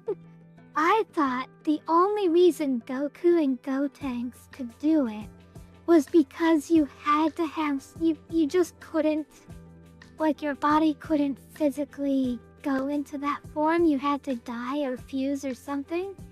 And then, like, if you trained your entire life, you would skip Super Saiyan 3 and go straight to Super Saiyan God. And I was like, yeah, that makes sense. Like, it's just a form that your body, not in God form, can handle. So it makes sense in my head. But then no, then they just retconned that and said that Vegeta did go Super Saiyan 3. He just only was there for a little bit. We just never saw it. It happened off screen. Yeah. What happened with... Did he actually go Super Saiyan 3 with on Daima? He went Super 3 in Daima, yes. And Yeah. it was very He- short. Yeah, the He logic also that did it in they... one of the games. Yeah, the logic that they used, I don't remember if it was Toriyama or if it was Toei thing. They said basically because the thing with Super Saiyan 3 was that it basically burns your stamina almost immediately. So Vegeta just thought it was useless. You would get tired too much. He could get it, he just didn't believe it was useful. That's interesting. That's what they explain. Please. No, I'm sorry. I didn't have anything. Go ahead. Yeah, they do a lot of those like explanations that aren't just in like very obscure novel things, and like then they never speak of them again, and then Toriyama just retcons it because Toriyama didn't give a shit about like, but you gotta follow the canon. He was like, I just wanna have fun, dude. Like when Piccolo and Krillin could do fucking Shadow Clone Jutsu, or when Piccolo could fire lasers from his eyes that put clothes on people. Yeah, they actually do both of those in the last movie. They even make a joke about it in Super Oh, do they? Hero. Yeah, haven't seen Krillin tells Piccolo about, wait, can't you go gigantic? And he literally just goes, oh yeah, I forgot about that. Because the only time that Forgot Piccolo about did, that. yeah, because the only time Piccolo did it was completely useless. Goku was faster than him, so he got fucked. That's crazy. I Yeah, love that. and it's we love funny. Toriyama. Yeah, on the superhero movie, Piccolo goes through the effort of stealing someone's clothes to infiltrate at the base. Earlier on that movie, he literally does the clothes thing. Oh, wow. Amazing. So they like Right. set up the idea that Piccolo might just forget the things he can do. That's a bad memory. Yeah. His memory is only as good as Toriyama's memory. And he's the only character that suffers from this. Yeah. No, Can't write a character well- with a better memory than you have. Do you know about the issue with the kiss on Dragon Ball? On Dragon Ball Super? The Goku doesn't know what a kiss is. Yeah, but he has children, so it's kind of like how do you Just not did know it. what a kiss is? The thing is, it's a joke. The point of that scene is that Goku is talking about feeding food to each other.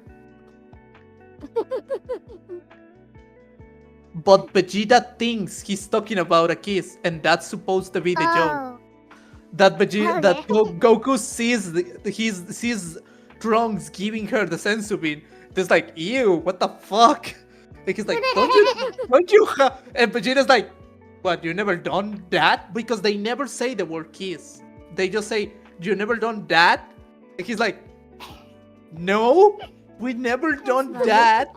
And Vegeta goes, don't you have children? Well, he goes, aren't you married? But it's like, yeah.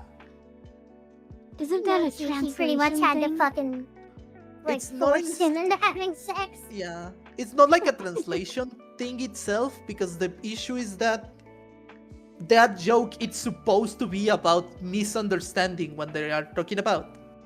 Yeah. Just people took it very seriously. The joke is that even Vegeta's like, huh? I do like that a kind of running bit is that like Goku is borderline like mentally handicapped. Yeah. It's like, it's over exaggerated on the anime. Like, I'm not gonna say that the anime doesn't do stupid shit because they do a lot of stupid shit. But some of the time is the fandom like not realizing what clearly is meant to be as a joke. Yeah, that makes sense. And they just run with it. Yeah, they take it too seriously and then they get mad. It's like, dude, Toriyama has done those jokes since the original Dragon Ball. And they go, yeah. they get mad because they go, yeah, but in Dragon Ball, on Dragon Ball Z, he didn't do it. And it's like, yes, and he didn't like not being able to do them. That's why he started doing them again on the Buu saga. Doing what again? A lot of puns. Like, for example, on the first chapter of the Buu saga, Gohan breaks the fourth wall. Oh, does he? Yeah, the moment Beetle learns about him. Oh, do you know how Beetle learns that Gohan is the Great Saiyaman? I remember the scene, but I don't remember how she came to the conclusion. The anime and the manga make it different. On the anime, is like it's an entire saga about multiple situations. On the manga, Beetle says, "How, Gohan? Wow, Gohan, how did you get out of the school?" "Oh, I said I was going to the bathroom." "I knew it was you." Fuck! She just tricks him into it. Yes. Funny. And then they go like, "And what will happen to Gohan?" And Gohan goes, Gohan goes, "You will know on the next chapter." Yeah, And then the next episode is named like Gohan is discovered. Yeah.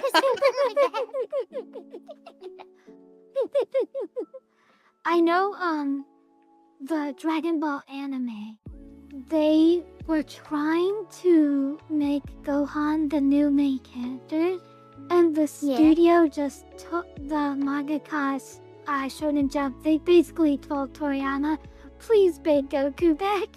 This is painful." Yeah. So nerd. yeah. Yeah, But, it's that because Toriyama was not sure. Like, it was he wanted Toriyama to end the anime with the Frieza saga. Frieza saga was supposed to be the end of Dragon Ball as a franchise, but they told him to make one more series to like end Goku's like story. And so they made the Cell saga, and that was supposed to be him killing off Goku, the end of Goku as a character. Like, it was supposed to be the end of Dragon Ball. And then he just started making his own thing with Dragon Ball Buu saga, where it's gonna be Gohan. But they just basically peer pressured him. They're like, "Please, this hurts. It hurts so bad." Yeah. Funny enough, that's kinda true, but also kinda not.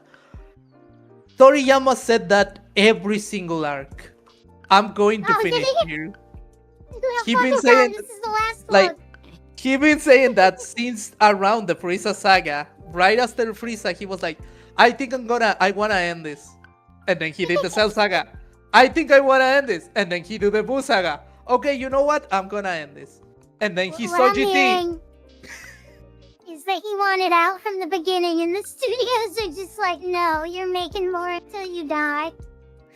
It wasn't even the studios. It was literally just his editor. He was like, "Dude, but this is not enough of a finale. You should do something cooler." And he's like, "You know what? Maybe you have a good idea about that."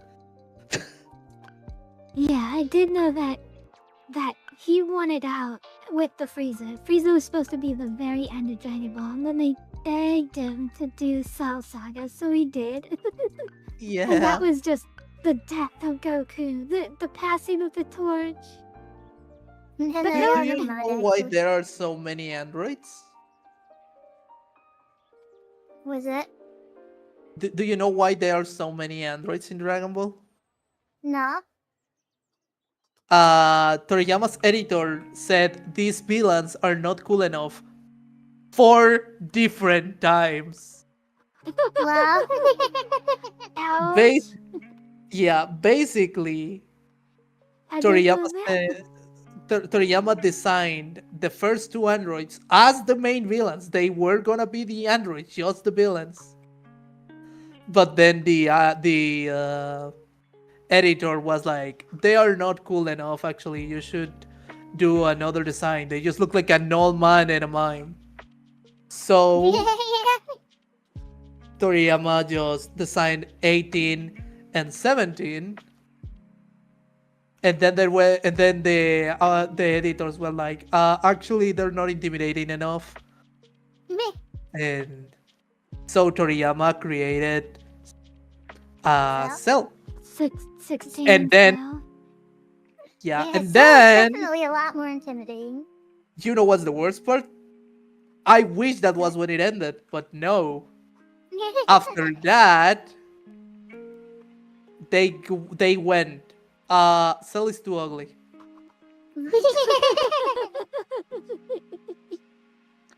And so What, he got Toriyama, like I 5 think, forms?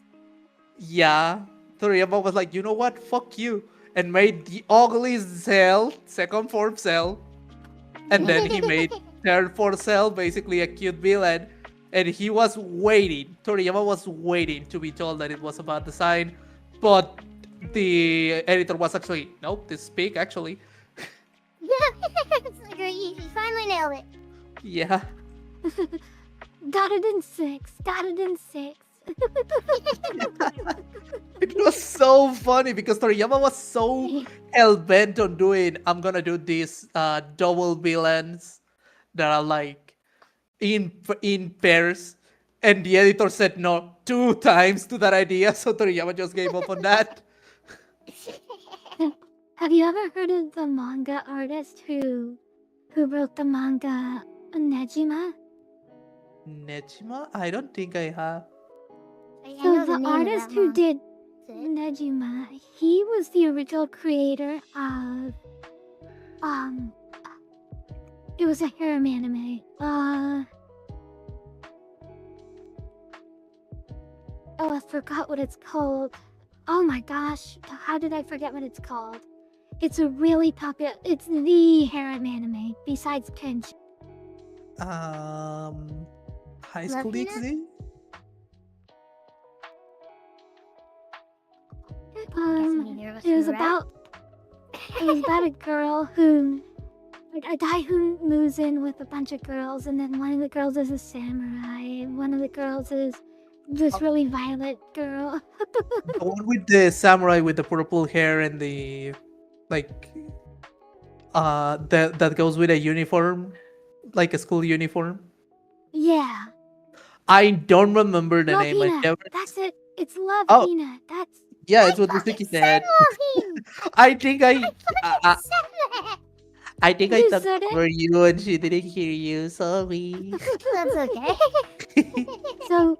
The person who did Nejima, he was the original writer for Love Hina, and he wanted to make a Dragon Ball style action anime. So he started writing Nejima, but his editors, just like Toriyama, were like, everyone loves your harem animes. You do such good harem animes. Please make another harem anime. And he's like, I don't want to. I want to go into shonen action animes. But he did a trick because they wouldn't let him. They wouldn't fund him if they weren't gonna fund him unless he did a harem anime. So he tricked them, and slowly over the course of Love Hina, or over the course of Nejima, he slowly turned it into a shonen action anime. I know the The fairy whole tale guy basically did the opposite. Yeah, he the anime is about this little kid who becomes the teacher of this all-girl school. But whenever he Yeah. gives a girl a kiss, they unlock a power temporarily. And he did that on purpose so that he could slowly, over the course of the anime, just add more and more action stuff. That's funny. That's so good. It reminds me of I don't remember the name of this anime that's about a guy whose power is being a slave. Oh.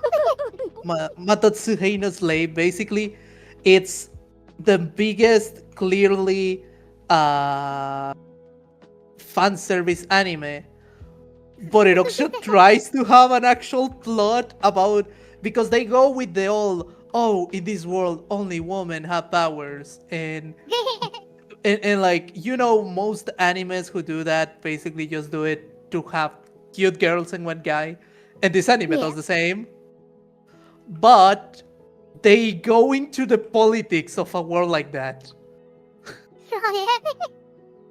Like the author roll with actually it. affords the logic of, so how fucked up would a world like that be? Oh my gosh. And it's basically a shonen anime with a bunch of fan service and politics in the middle. That's funny. What if gendercide actually happened politics? That's funny. I love Yeah. I was gonna say something, but I think I forgot. That's happened to me like 8 times this stream. Like I was gonna talk about something way back when we were talking about something else, and it like the moment had passed, so I just gave up. I was like, oh, I want to talk about this thing regarding this topic, but the topic I've liked since it was about fighting games. It was like a topic on fighting games, and like the moment had passed, so I was like, okay, never mind. Well, I'm always happy to talk about fighting games. Well, I can tell you that when it comes to fighting games, I'm not that good. But there is one fighting game where I know I can beat anybody. Any single Soul body. Calibur. Soul Calibur 4. Oh And god. not any other version of Soul Calibur, just 4. Soul Calibur 4 was the one that had like multiple characters per console, right?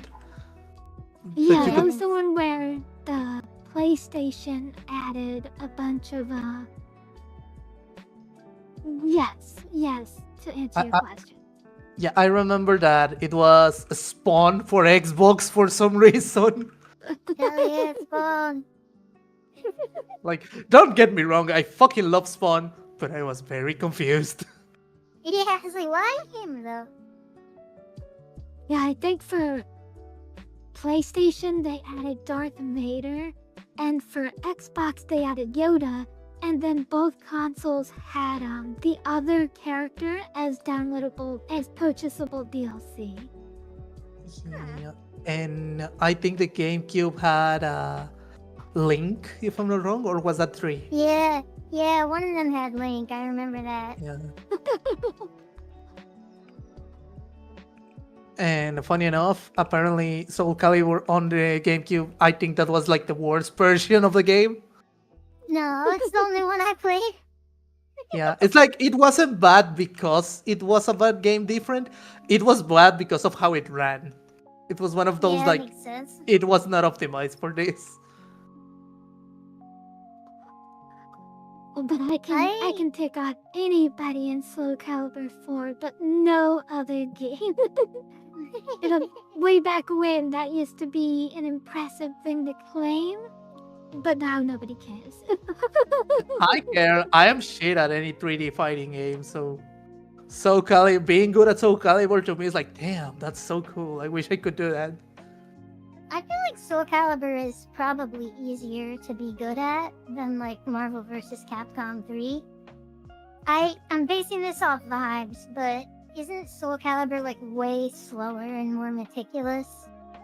Yeah, and there's not nearly as much combo game. Like you don't have to be like fucking 10 inputs a second kind of thing, you know? Exactly, yeah. The reason why I got super good at Soul Calibur was I just decided to learn when to parry. Like, I wasn't actually, like, super great.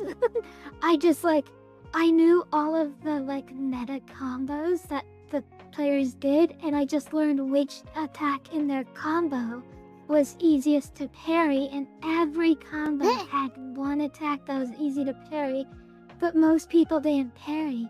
So what I would do is I would just master what attack to parry in their combo, and it was super easy. And I would go like 30 game streaks where I wouldn't lose a single time, and it Wow. I was just playing online until I lost one time, and that was my entire play session. I have a story related to Soul Calibur. Firstly, I should say congrats on being so good at the game and getting 30 Yeah. win streaks. That is I've heard great. the story a few times by now, but it is impressive. When I bought Soul Calibur for GameCube, the one with Link, I bought this memory card. It was a 4X or 16X, I don't remember, but it was like a big memory card compared to like the standard GameCube ones. And when I put it in, it already had data on it. It like had almost everything unlocked in Soul Calibur. And I like to this day have no idea how the fuck that happened. Like it was sealed. It wasn't, I didn't buy it from GameStop. I bought it from a Walmart. Like it was in the packaging. But like it was preloaded with like beaten Soul Calibur. And just beaten Soul Calibur, nothing else? Yeah, it was Hey, the Master. only game on there. Was Soul Calibur. And I don't know how the fuck that happened. You Hi, might Armor Coasters, hello. you might have gotten a test bench card. Oh, you think so? Yeah, would because if explain it it, only has everything unlocked, has no other games. That's so crazy. Right? Like, it's one of those things where it's like, if I had internet at the time, I probably could have gotten an answer. But I was like, 11 years old? It was like 2003. I didn't have a computer. Damn. Also, now I feel really young. I was 1 year old at that time. Yeah, I'm unfortunately older than most of the people I interact with. Honestly, It's rare when I find someone my age. I feel the opposite a lot of the time. I'm Oh, yeah? always like the baby of the groups. Oh, And now when I find someone that's younger than me, it feels weird. It's like, huh? it's like, oh, you're a kid, huh? Like people are allowed to be born after me? Wait, Kinda how I humans are feel still when I see- reproducing? Since when? When I see like it'll be like, you must have been born by this date in 2005 to drink alcohol, and I'm like, 2005? People born in 2005 can drink? Yeah. Amazing. Yeah, like I have the excuse of in my country you can drink as once you're 18, but still, Yeah. what the fuck do you mean 2005 can drink? Happy am- birthday, our coaster. Yeah, that reminds happy me like birthday. when happy birthday. That reminds me the fact that nowadays the PS3 it's actually retro. It's crazy. Not even the PS2, the PS3. Yup. The 3DS is retro. Oh my god, you're killing me. The 3D what? The 3DS can't be retro. Technically, that was the console before the Switch. yeah. Technically Well, no, the Wii- speaking, retro the Wii was. U? Oh, I think the Wii U came out before the 3DS. Aw. Let me check. Honestly, now I'm curious. It's like the words like retro and not 2011. what are the other words that are like retro? Like Antique, Vintage? classic, yeah. All those words actually mean something. Like they mean a Yeah. specific number of years. Yeah, I think learned retro that is just recently. 10 years. It's some low number where it's like I don't like calling that retro. Yeah. Oh, 15 to 30 years. Oh, okay. Well, goddamn, 15. That's So yeah, the that's not old Nintendo. at all. Oh god, I was joking, but yeah, the Nintendo 3DS is retro. Because that came out in Oh, 2011. I think part of the problem with saying like this is retro and how people react to it is that like when a lot of people hear retro, they have a very specific aesthetic in mind, like VHSs and tape decks and stuff. Yeah. Like Or Blu-rays. I don't know specifically, but like you get what I mean though. Like Yeah. Do you guys That- remember Blu-rays? Those things were so old. fucking Blu-rays. I'm joking, Yeah. Lisa, I'm joking. No, I was just laughing at Blu-rays. Like I kind of forgot those existed. They were so fast paced because Blu-rays came out and then immediately the streaming boom. Yeah. Beatrix, hello! Oh my gosh, Beatrix, thank you so much for the raid. Hello! Welcome to Kyushu. We are a VTuber duet. We are a magical girl Kyushu and I'm lovely cyber girl Mizuki. Hello. I normally have a model, but not on drawing streams. Hello, Beatrix. How are you? How was your stream? I hope you had a Thank wonderful. you.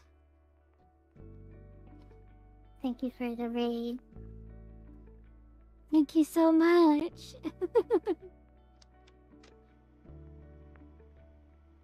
I'm so beat to it. We're doing good. We're just taking art requests. We're just doing an art request stream. How are you? Oh my god, that's crazy. They were playing a game called Retro. We were like literally, Oh, literally, as you rated us, we were talking about what the word retro meant. Wait. Beatrix was playing a game called Retro? I think it's the category for playing any retro games, but it's still Oh. fucking hilarious. Okay, That okay, is yeah. wild. Sonic 3 and Knuckles. Oh, that's cool. Oh, big Hope you had gaming. fun. That's so wild. We were just talking about what it means to be called retro. Yep, one sec, clear, right?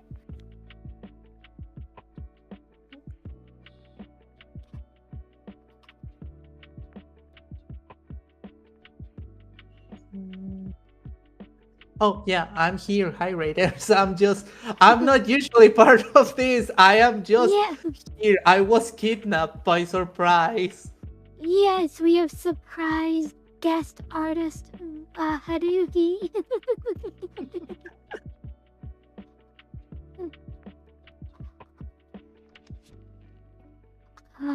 Oh, Beatrix, did you know that Pokemon Champions came to iPhone and iPad today? It came out on iPad and iPhone today. I just downloaded it. Now What'd you do? I have literally zero reason to own a Switch 2. Pokemon Champions came out on iPhone and iPad today. Literally Oh, just wow. today. And I was telling Beatrix, who was we met Beatrix from the Pokemon Champion tournament we went to. She, okay. yeah. And now I have no reason to own a Switch 2 again because the only game I played on it is now on the iPad, which I take to work and stuff with me. Oh my gosh. Yeah, there's only a few games on Switch 2 that I even know about. Yeah. Honestly, I I'm mean, just besides Donkey Kong, like, what else is there? Mario Kart? Mario guess- Kart doesn't count. Tears of the Kingdom is like the only thing I could think that it's. That's not exclusive to Switch 2, is it? Oh, I think. Oh no, but it's like. It's technically not, but it's the same situation as Breath of the Wild on the Wii U. Oh, okay. Where it like ran really poorly and wasn't designed for it. At least that's what I heard. I don't have a Switch. I don't have either of them, so I can't really give my opinion to real. I have played one Tears of the coming up. Kingdom, but it was emulated, so I was like, wait, is that why I thought it wasn't exclusive? Yeah, I think Nintendo would rather die than let that game on another console. Oh, I'm curious. What do you guys think about the new the announcement of Legend of Zelda: Ocarina of Time remake? I didn't know they were remaking it. Yeah, they Is just it- announced Surprise! Is it a remake or a remaster? remake. According to them, it's a remake. Oh, huh. Yep. They showed us a cutscene voice acted. Oh, that's interesting. I have a Okay, so- lot of feelings about this. I've had about 10 seconds to think about this, but here are my well put together thoughts. I don't think it's gonna do as well as people would expect. Like, everyone loves Ocarina of Time. Oh, well, not everyone, but like it was like widely considered for a long time, maybe still is, to be like one of the best games. But like, Mhm. it was an N64 game. Like, we have come so far since N64 in terms of like what players expect and what they want. I think it's gonna be like, there'll be a group of people who are really into it, who really loved the original and who are thrilled. There are gonna be some people who never played the original and play it because they think like, oh well, I might as well experience it in some capacity. But I don't think it will be like nearly as stellar of a hit as the original was. If that makes sense. I don't think so either. Yeah. The original like reinvented a lot of stuff, like the targeting system. Yeah. Z targeting. Beatrix, you're super excited for it? That's great. I hope it turns I- out really well. Yeah. I said have so many complicated emotions on it. I said my thoughts on the last collab with Kyushu. I'll be happy as long they don't try to just make it Breath of the Wild again. Yeah, that would. If they tried to turn it into an open world Breath of the Wild, I feel like it would not be good. Yeah, and I say this as the biggest lover of Breath of the Wild, just to be sure. I love Breath of the Wild and Tears of the Kingdom. They are my second favorites. They are my favorite 3D Zeldas. My favorite Zelda is still Minish Cap, because of course. Because of course. My favorite Zelda game is weird. Zelda Paint Yeah. for Super Nintendo. My favorite Zelda game is what do you call it? Halo Wars. Ooh. Oh. I don't know if it's really a Zelda game though. It's more like a But it- Warriors it- game with Zelda Yeah, characters in it. With Warriors, like- though. Yeah, but like What do you it's so good though. Like which warriors? The original one or the Age? Okay, I don't really care much for the gameplay, but I love the characters. So when they announced that there was going to be a Breath of the Wild Hyrule Warriors, I was zero interested because they took away what I liked about it, which was the huge cast of characters, and what they kept was the gameplay. They I was like, God, go ahead. I was just gonna say that they did give the.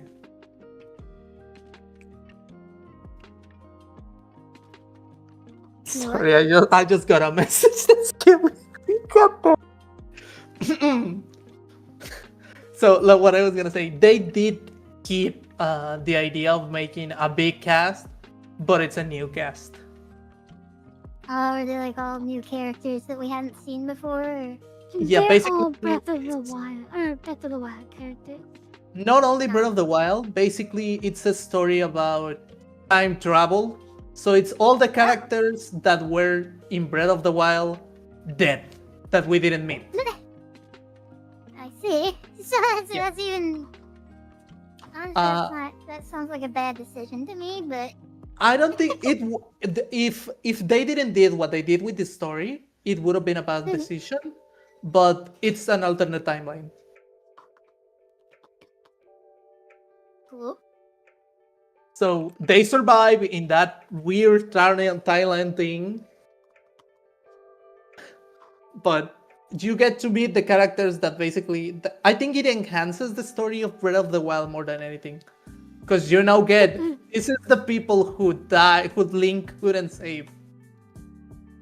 Yes, it's like it adds on to it, kind of. Yeah. My And second favorite Zelda game is Majora's Mask, and then it's Wind Waker. She keeps mentioning Pink Gaming every time she says her favorite things. She did the same thing with Digimon. What? Oh! Go on. No, I just said what?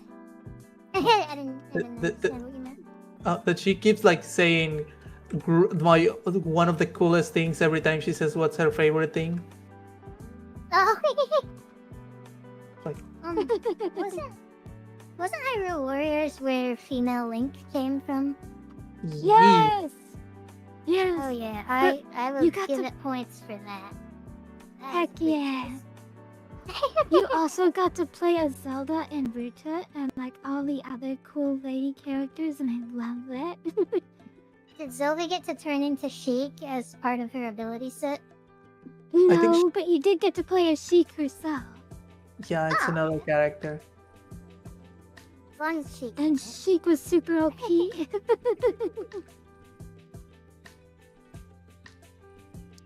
I personally was never a fan of the Warriors playstyle.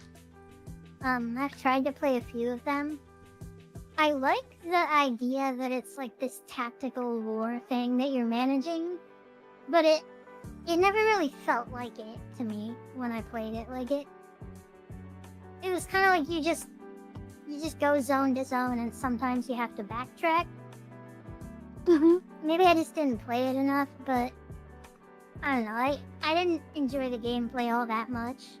I played Yeah. Fire Yeah, Emblem that's fair. Warriors, and like the main appeal of that to me was that I get to play as Fire Emblem characters.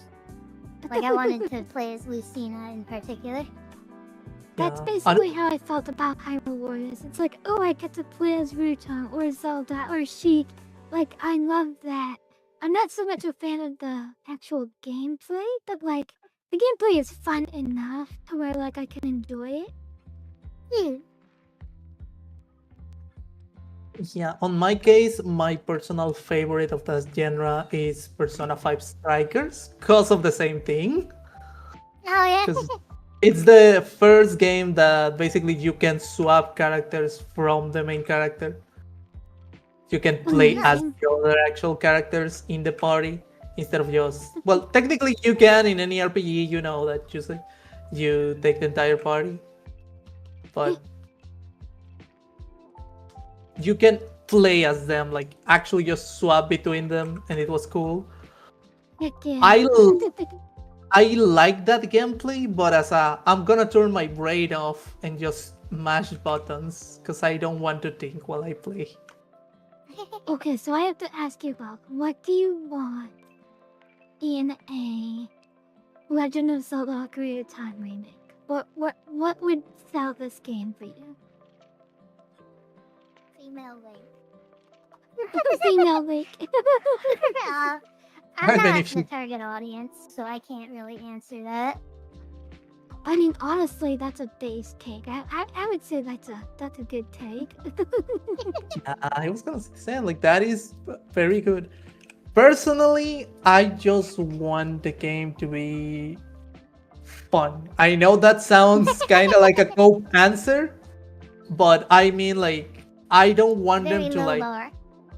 try to like reinvent the wheel because this is like, oh, we're remaking the bread of the greatest game of all time. I just want the game to be enjoyable. I don't care if they change things, if they are doing the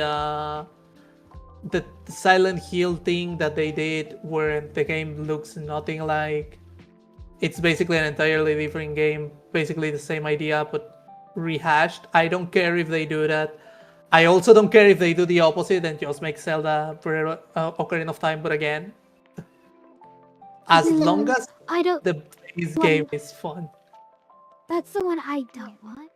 I don't want them to just make Ocarina of Time again. I want them to make a very story-driven Zelda game. That's what I want. That'd be amazing. Is that not what? Or do you mean you want like a Telltale Games thing, or like a visual novel, or? I mean, I'm talking like Last of Us. Oh, okay. Like, Yeah. I want Link to go to Hyrule Castle to meet Zelda, and he stays there a while, learns who Zelda is, learns who Ganon is, and his relationship to Zelda's father. Like, I want the works. Like, if they're gonna make a remake of this game, I want them to go huge into the story stuff.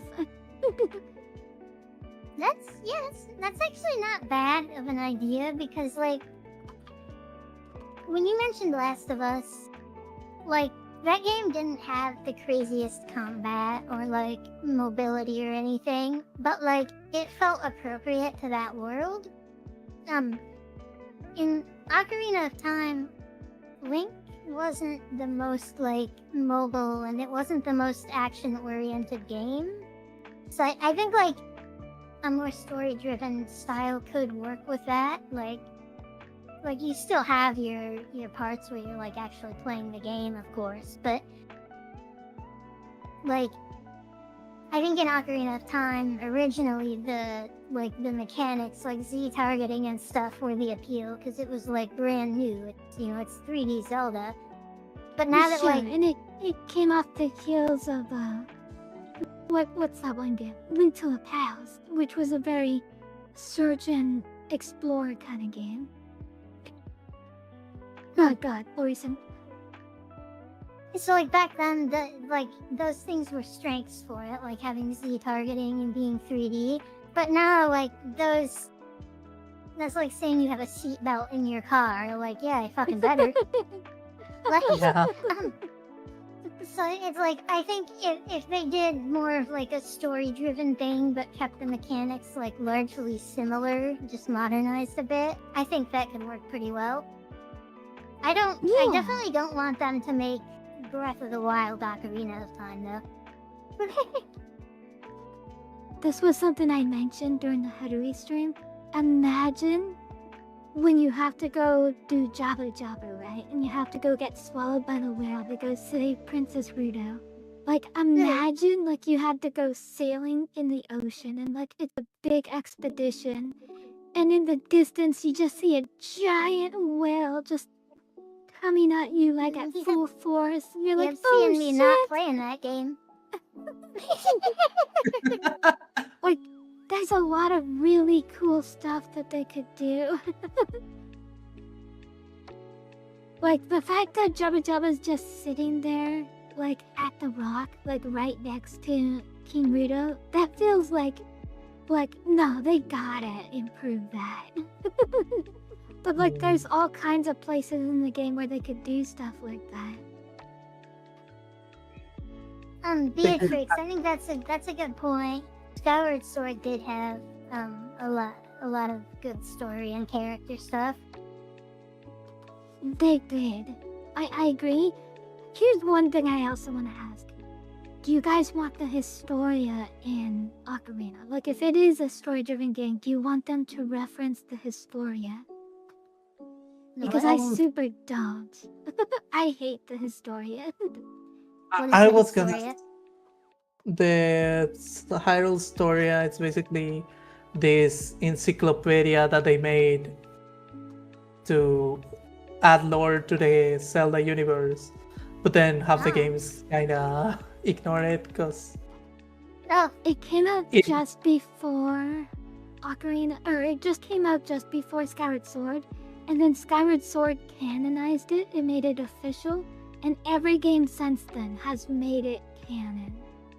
and I then love and the Breath of the Wild literally broke it. Yeah, Breath of the Wild kind of just threw it out the window.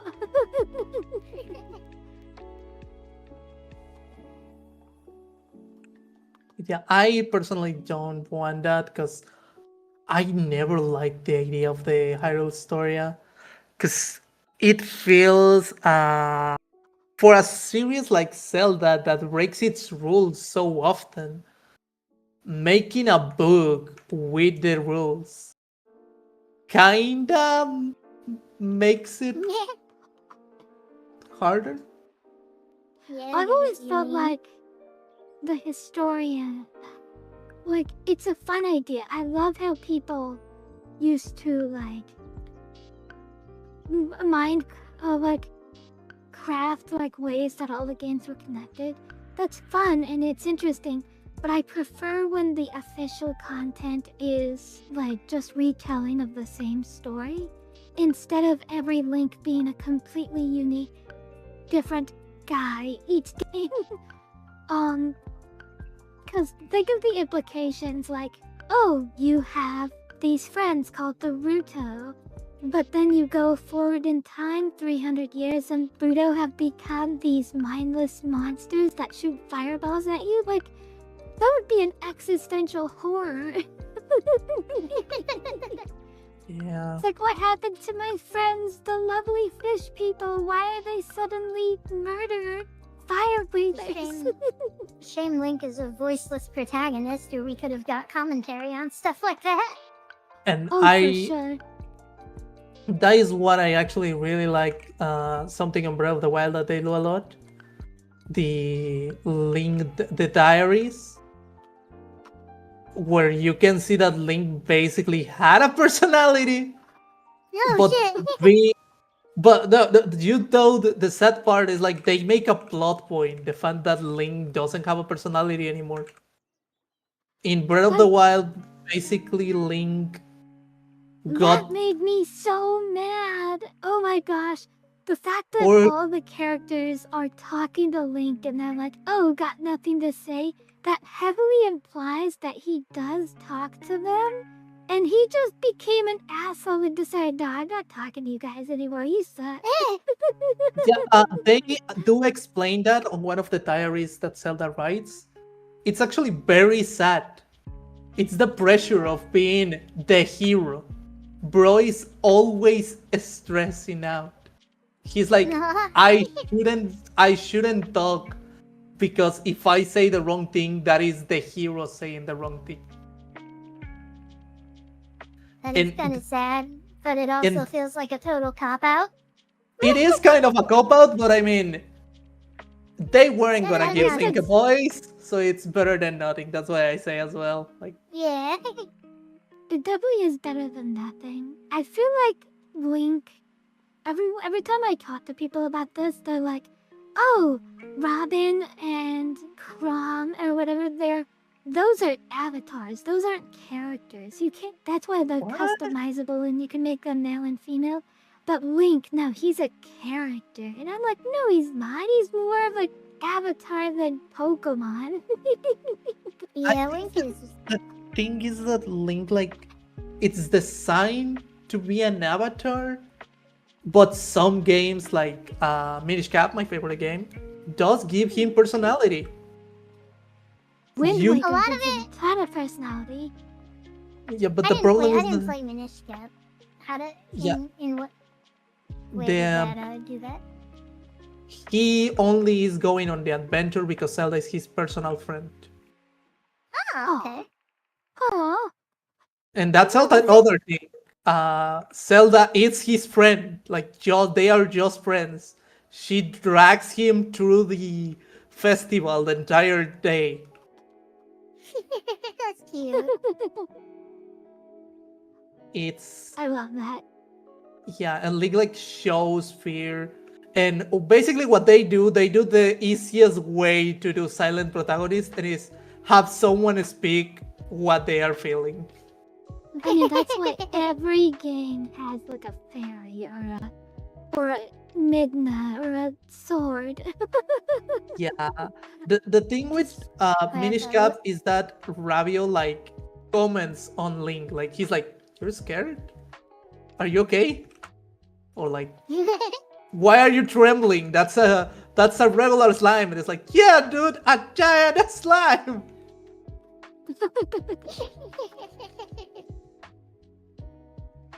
Oh gosh, the eyes. I made the eyes very scary. What the hell? There was a YouTube video that was making fun of Breath of the Wild as a whole. But one of the things that they noticed was, oh look, when Link pulls out a camera, you could press buttons and he does poses. So what that tells us is, oh, Link is told he has to save the world. Stone face. Oh, a fish girl just proposed to Link and tells him she's gonna marry him. Expressionless. But you give him a camera and suddenly diva. And I thought that was so hilarious. Yeah, I saw a video that someone that basically was saying, because of the way Link acts and the things that other characters tell us about Link, it's probably that Breath of the Wild Link was kind of an autistic kid. Oh, really?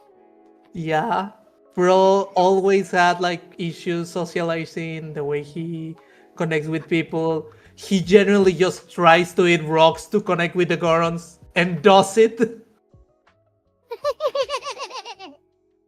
Have a good night, Nara. Thanks for coming. Oh, hi, Nara. I love Link, but there's no doubting he is an avatar, not a character. Yeah, he's a I think- well-designed avatar. Oh, 100%. I think, like, most of what people think of when they think of what Link's personality is like derived information rather than like anything he directly does or says. Yeah. And Right. like oh, he must be brave and courageous because he's got the Triforce of Courage, and he must be a hero because he's doing this. Like, but like we never really hear from him why. Like, yeah, he's the chosen, but like, is he doing it like because he's heroic in nature, because he feels he has no choice, because it sounds like fun? Like, I think a lot of it is just derived, and then the rest is because it's an avatar. People like put personality into it. Mhm. Yeah, it's basically that, and the little bits of characterization that we get from Link come more from the characters around Link, like Link himself. Like, you're not told, you're not shown, you're told. Yeah. And Well, Breath we of- don't even know what Link's favorite color is. We assume it's green because he wears a lot of green, but he always gets his tunic from other people. They're like, here, put this on. Fun fact: there's actually the meme that specifically Wind Waker Link really fucking hates green and loves blue. Really? Because the reaction that he has when his grandma makes him wear the outfit, he makes a face of disgust. That's really funny. He's like, that's cringe, grandma. Never liked green. Thank you, Tails Doll, for that video. That was It funny. makes me look like Peter Pan.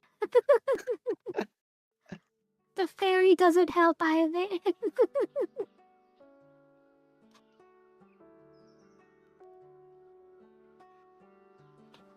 I I think had a there's a friend ton of... that No, go ahead, Music.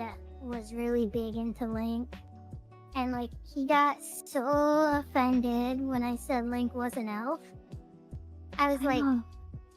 like 15 or something, and like the first thing he says is he's not an elf, he's a Hylian. I immediately came back and was, well then Hylians are fucking elves. And like I'm not like firm on this stance. I just think it's funny. Like my argument back then was he lives in a forest, he wears a green tunic, he has pointy ears, and he uses a bow, and he is long lived. I don't know what else you could put there to make him more elf-like. No? Wait, he actually has a bow. Yeah, he has a bow. And he's always around fairies, yeah. It's funny to me because at the time, like, I didn't think anyone would question it. Like, I thought everyone like had the same understanding as me. So it was just funny when he was like so like against the argument. It's like, oh, okay, like my bad. I thought elves were cool, but It's one of those that like you hear it and makes sense, but then some people are really not again. Are so there are some people who are kinda really emotional about things that are kinda pointless like that. yeah. I remember my roommate had a discussion that ended on breaking a friendship because she called King Dedede Kirby a villain. Wait, she called him what? A villain. And the other Oh, was, no, no, not the penguin. he's actually and they like had a fight about it. And I was involved in that fight, and that person stopped talking to me for an entire year. And I was like, what the fuck? Oh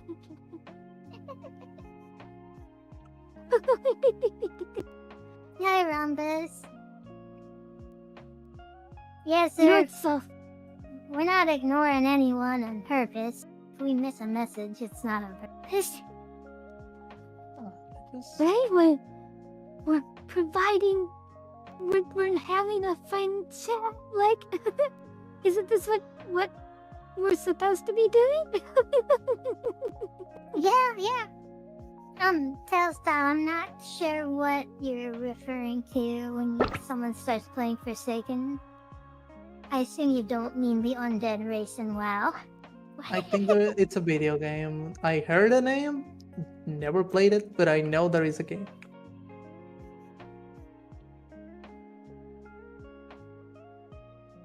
This potion has to be green! No, it has to be red! Oh no. We're gonna have the potion, the what HP potion colors is debate. I tried to make it green and I immediately didn't like it, so I immediately switched it to red. Green is for poison or stamina. Red is for health. Oh no. Alonso, No, I don't kisu actually care. kisu, choo, kisu kisu, choo.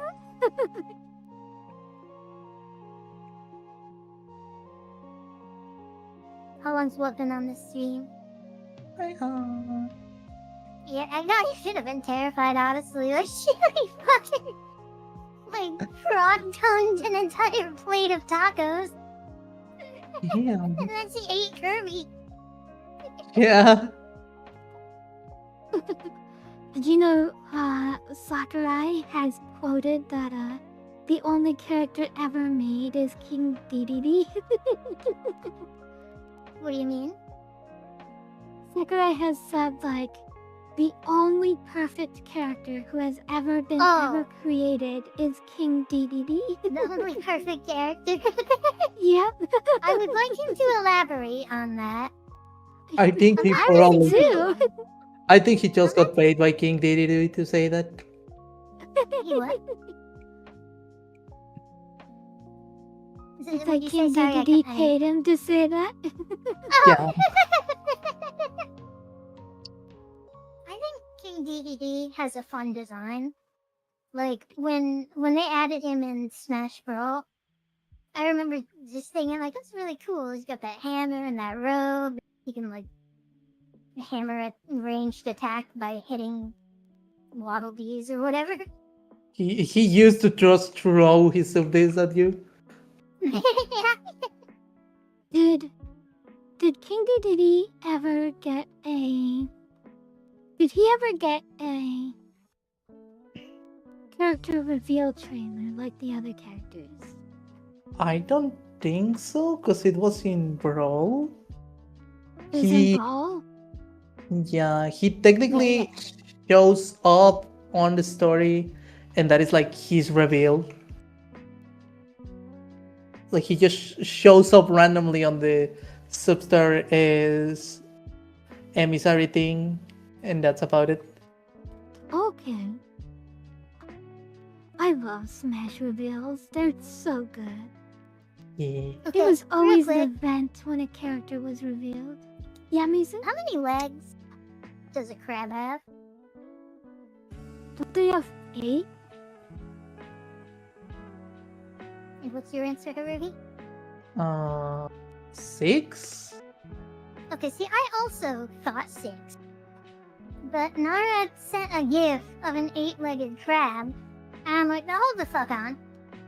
Wait Like, a minute. I've been saying they're I'm like on spiders Google. for a long time now, and I thought they had 6 legs. Okay, technically they have 10, but they count their. Oh, yeah, they do. So it's 2 of those are pincers. yeah, the pincer. So it's 10/8. What the fuck? Man, I was wrong on 2 levels. Yeah. Fucking Yeah, crab I- limbs. Yeah, I do gotta go to some Oh, stuff. Yeah, I wanna. This was so fun. Generally, jump. I gotta say, I jumped the moment I saw the message. Just, oh yeah, you can join after the phone sounded. Like, Oh, no. like I heard the call and then the you can join. I was like, wait, what? Well, I hope you didn't feel like you had to join. No. I wanted to. I really like hanging out with you. Yeah. I We think you really two- enjoyed you being here too. This was a lot of fun. Yeah. I really think you I'm two glad are you amazing people. No, thank you. It was fun having you here. Yeah. Have a good one. And sorry, chat, for monopolizing there a little bit. You have Yeah. a good rest of your night.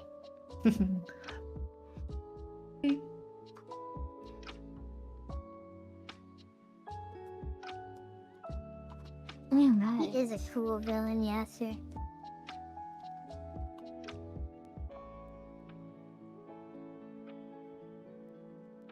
I actually watched a video once about where the term mana originally came from.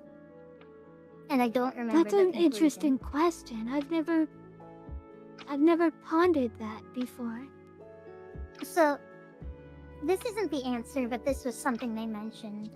In the Christian, not the Christian Bible, the Abrahamic Bibles, the word manna with 2 N's is used as manna from heaven.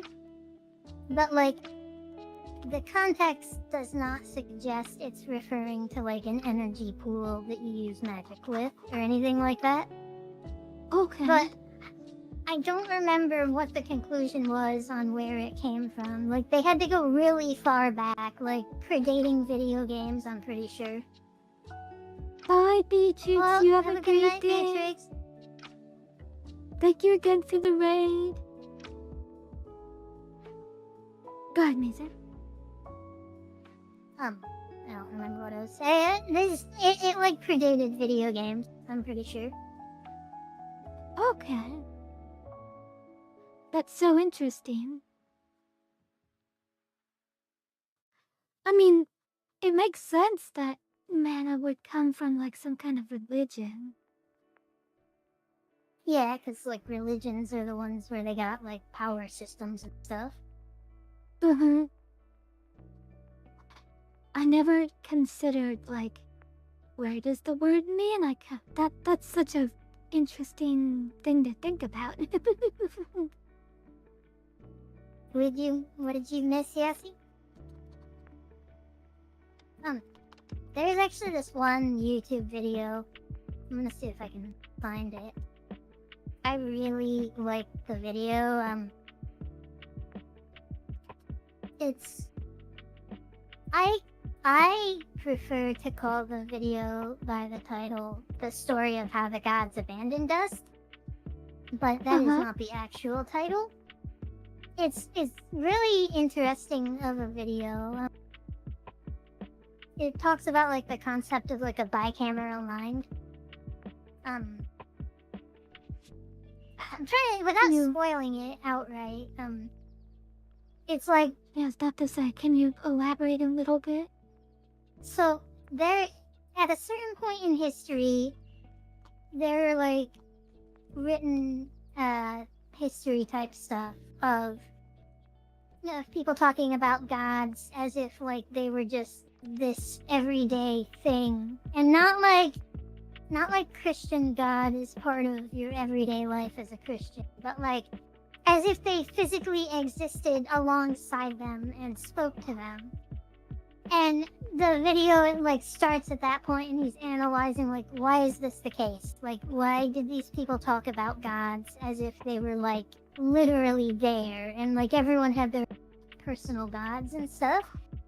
And at a Just like certain my point, bro that hangs out in my apartment. yeah, like, and at a certain point, the writing stopped. Like, there were, like, at a certain point, there were no longer writings where everyone talked about, like, gods as being just things that were among them. And, like, investigating that is basically the premise of the video. And it's not, like, a supernatural answer. Like, this isn't some guy that believes in magic, as a disclaimer, because I know it kind of sounds like it is. But hey, it like kind of like, I don't want to say it like changed my view on the world, but it definitely added like a layer of understanding to some stuff that I thought was really cool. Let me see if I can find it.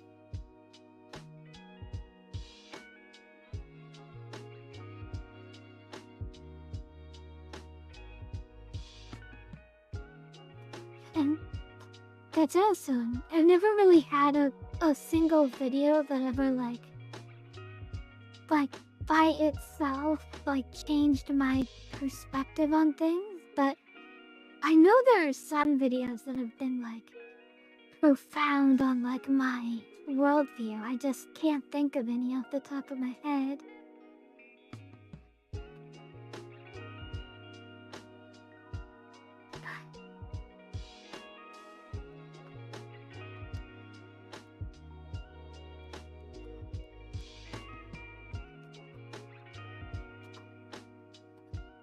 Yeah, I can do that. Oh.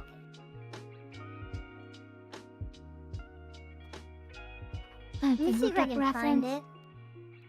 I think, well, there's not enough people here.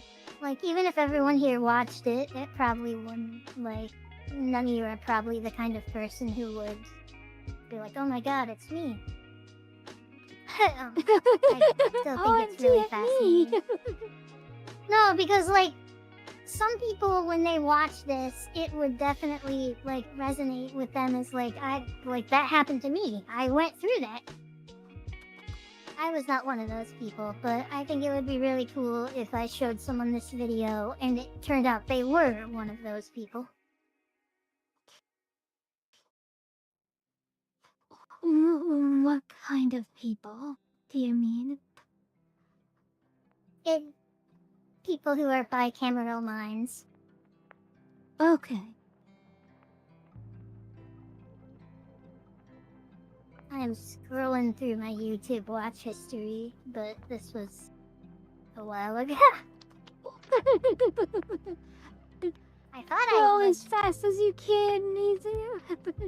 I thought I saved it somewhere, but like that often happens where like I think I saved something and then I can't find it. There's one that I did finally permanently save.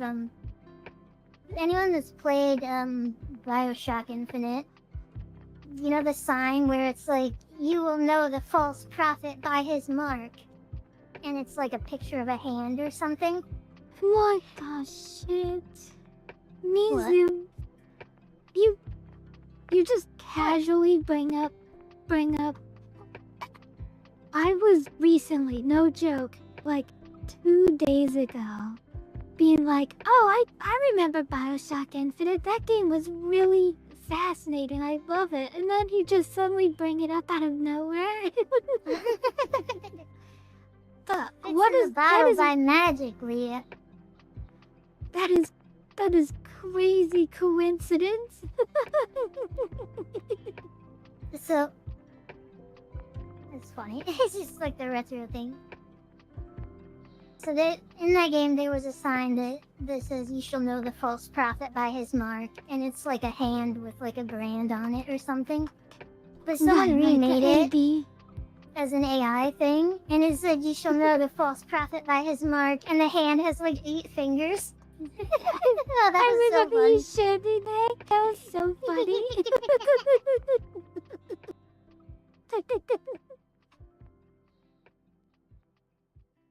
I love that because it's like you shall know him, and it's an AI picture, so it's a bunch of fingers. I love that.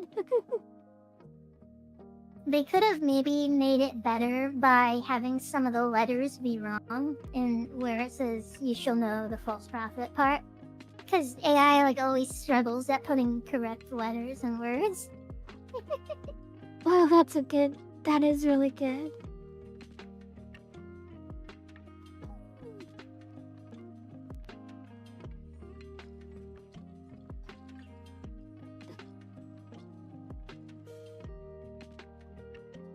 Alright, we got magical girl Leah.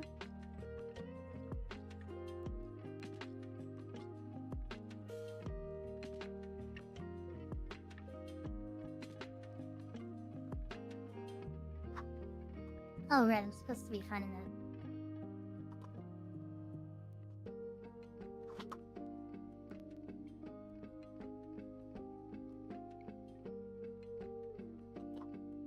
I was looking over BioShock Infinite, and the thing I love about BioShock and BioShock Infinite is that those 2 games are perfect mirror coins of each other. And like that's like the whole point of BioShock Infinite. Like you meet these 2 twins, and all they're talking about is like heads or tails, and then like the bird or the cage, and then like if you go back to BioShock 1, they're like, a man chooses, a slave obeys.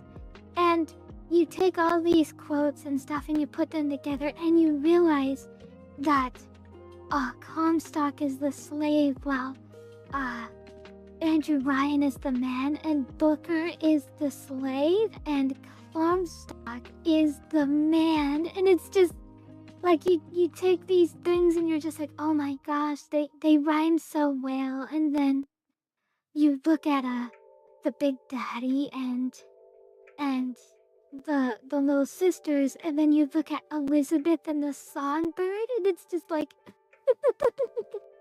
like every single element of that game is rhymed with Bioshock, the original game. Yeah, they're And like very parallels. Exactly. You start in a plane and you crash into the ocean, and then you go to an underwater ocean city, and then in Bioshock Infinite you start in a boat and then you soar up into the sky into a sky city. There was another element of it you didn't mention. I don't remember the full thing, but a parallel is in Bioshock Infinite, they worship the founding fathers like gods, even though it's like a non-religious thing. But in like the underwater Bioshocks, there's like an inverted version of that. I don't know the specifics because I didn't play it and I don't remember. But I know there was something about that game that was like a sort of parallel to that. Oh yeah? Yes, I don't have enough information. I was hoping you would know what I was talking about. Could you say it again? Like, in Bioshock Infinite, they worship the founding fathers like they're gods, even though it's like Right. a non-religious thing. And it's Right. like an inverted version of that. Like I want to say maybe it was like they had some kind of religion there, but I don't know. Livonia, Ah. thank you so much for the raid. Thank you. Hi, Jamie. Thank you for the raid. I actually was just about to send you an update. I just finished working. Like, I'm not done, but like I'm done working on it for now. Oh, you've been working on your drawing? Yeah. Ooh, I want to Too see. long. I waited. These drawing streams honestly are like a huge part of how I even get drawings done. How was your stream, Livonia? You were playing Echoes of Aincred? Aincred? Minecraft, I think.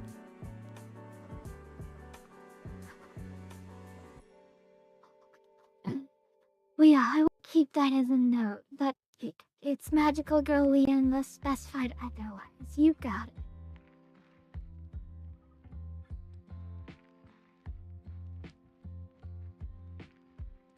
This one's gonna have various plants in it.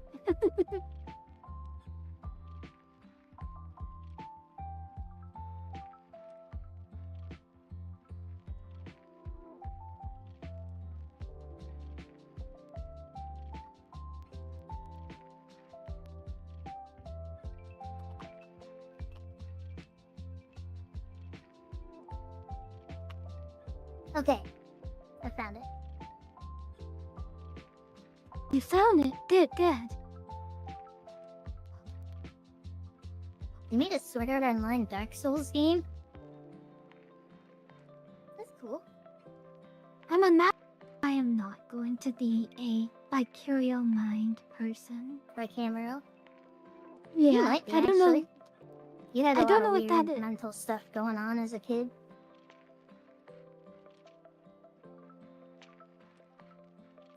I guess so. I mean, you're right. I did think of that. I'm not saying like, oh, you probably are, but like, you could be. Yeah. It's something that would like happen in children, I think, nowadays, but like they would grow out of it. Uh-huh. Oh, that reminds me. I recently learned that it is extremely common for children to grow out of Alice in Wonderland syndrome. Like, it just goes away on its own. And I had no idea. Is that the thing where like things appear at the wrong size to you? Yeah. That makes sense, Like- yeah. It used to happen to me all the time, and then one day it just... And it was replaced with... trauma. Aw. Yay!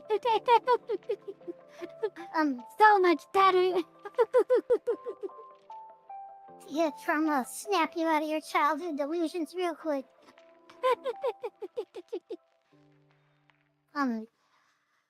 Imaginary friends are another thing that, where it's like, it seems really weird to think like, wait, these people are like full on hallucinating like another person? Like they can see them and hear them and stuff? But then like they grow up and it's like, oh yeah, that's not real now. I think imaginary friends are something that is also kind of addressed by this video. I highly recommend it to anyone, honestly. Like, I find it so fascinating, but so far I've gotten 0 people to watch it, so... I'll watch it. I'll watch it today. Mizu, did you It's ever like- have an imaginary friend? No. That's like part of why it's so bizarre to me. Like, I can intellectually understand what they're describing the experience is like, but like, I never like full on had fucking schizophrenia delusion, not delusion, hallucinations. Like that's very interesting and shocking to me. Like, I've heard people say like you can't dream about faces that you haven't seen before, and I don't think that's really true, but as hard as it is to like visualize and like in your mind to like really see another person, like to create like this unique visual 3D figure, it's hard enough already. But then like you're saying these children are imposing that onto the real world, like they're seeing it as if that person was right there, not just in their mind's eye.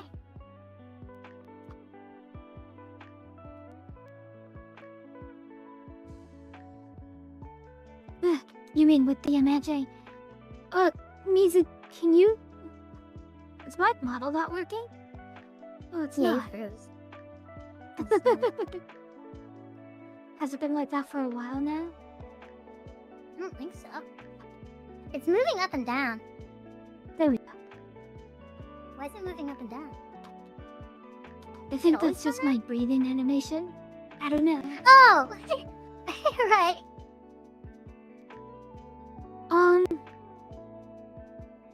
Oh, you had not, Okay, Jamie? so what you're saying is it's hard to imagine a face you haven't seen before? I've heard people say that you can't, like, dream about faces if you haven't seen them before. Okay, I definitely can't dream. Okay, I don't know. I mean, I how don't would you if know? Like, how Right, would yeah. you know if you've seen every face in your dreams? I can definitely do it while I'm awake, though. Like, that's not even hard. Like... Yeah, actually, I'm trying it right now. But, like, are you just using elements you've seen from other faces to, like, bash them together into a thing? I'm not actually asking that. I'm saying, like that's, like, a thing that people would question on it. Sure. When I did it just now, I imagined mostly just like a generic Asian man, like that's kind of older. And then I started adding more details to him just to make him interesting. Like, so I started with a base, and then in my mind I just added details to the base. Yeah, that's kind of what I was doing. Like, I started with a face, and then I just changed stuff. What you just said, Alonzo, is what I was referring to, that I've heard people say, but I feel like that's just something that some like myth someone started, and we all just repeat it. Because, like, it would be physically impossible to prove or disprove that claim. Like, there's nothing you can do to prove that every face you've seen in your dream is a face you've seen in real life. and there's nothing to prove that you're incapable of generating a new. That being said, I'm gonna segue into the related topic. I used to take Robitussin a lot, and Okay. it's called Robotrippin. If you take enough of it, you get what I've called visuals. I don't know if that's what Okay. everyone else calls them, but it basically allows you to hallucinate with your eyes closed. Like, Okay. it wasn't something I had full control over, but like, I could physically see things with my eyes closed that didn't exist. Similar to how in a dream you're seeing things that don't exist. And I remember That's this one crazy. time. Oh yeah, no, it's dope. I don't want to like go on a whole tangent here because I always go on a whole tangent when I talk about drugs. But I remember this one night I had taken a bunch and fell asleep, and I was at the like taking the dosage suggested for like air quotes if you want to talk to gods.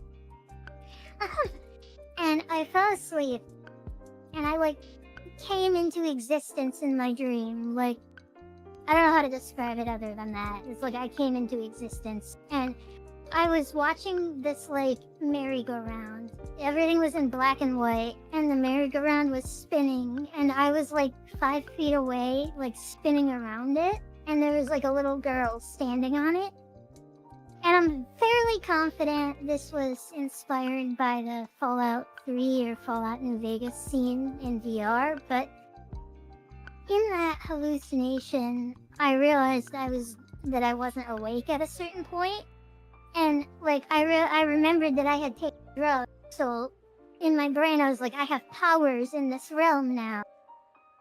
And so I thought like I'm going to like try and do like a lucid dream thing. I'm gonna like conjure people to talk about. And like at first like my brain like manifested like some figures or something, but I was like, no, like living ones though. And like so I focused again, and it like scrambled them basically. Like they turned into like a series of like lines and like tubes and stuff, like all interweaving into each other, like just a formless ball of chords basically. And that always really tripped me out because like that was like me attempting to like create to create like something that would process information without my like conscious awareness. Like my intent was to try and talk to them, and I thought it was fascinating how like my brain couldn't handle the idea of like imagining a person. Like it created these moving balls of chords that were vaguely humanoid. That's You really thought I was interesting. straight edge, buddy. No, I see the JK.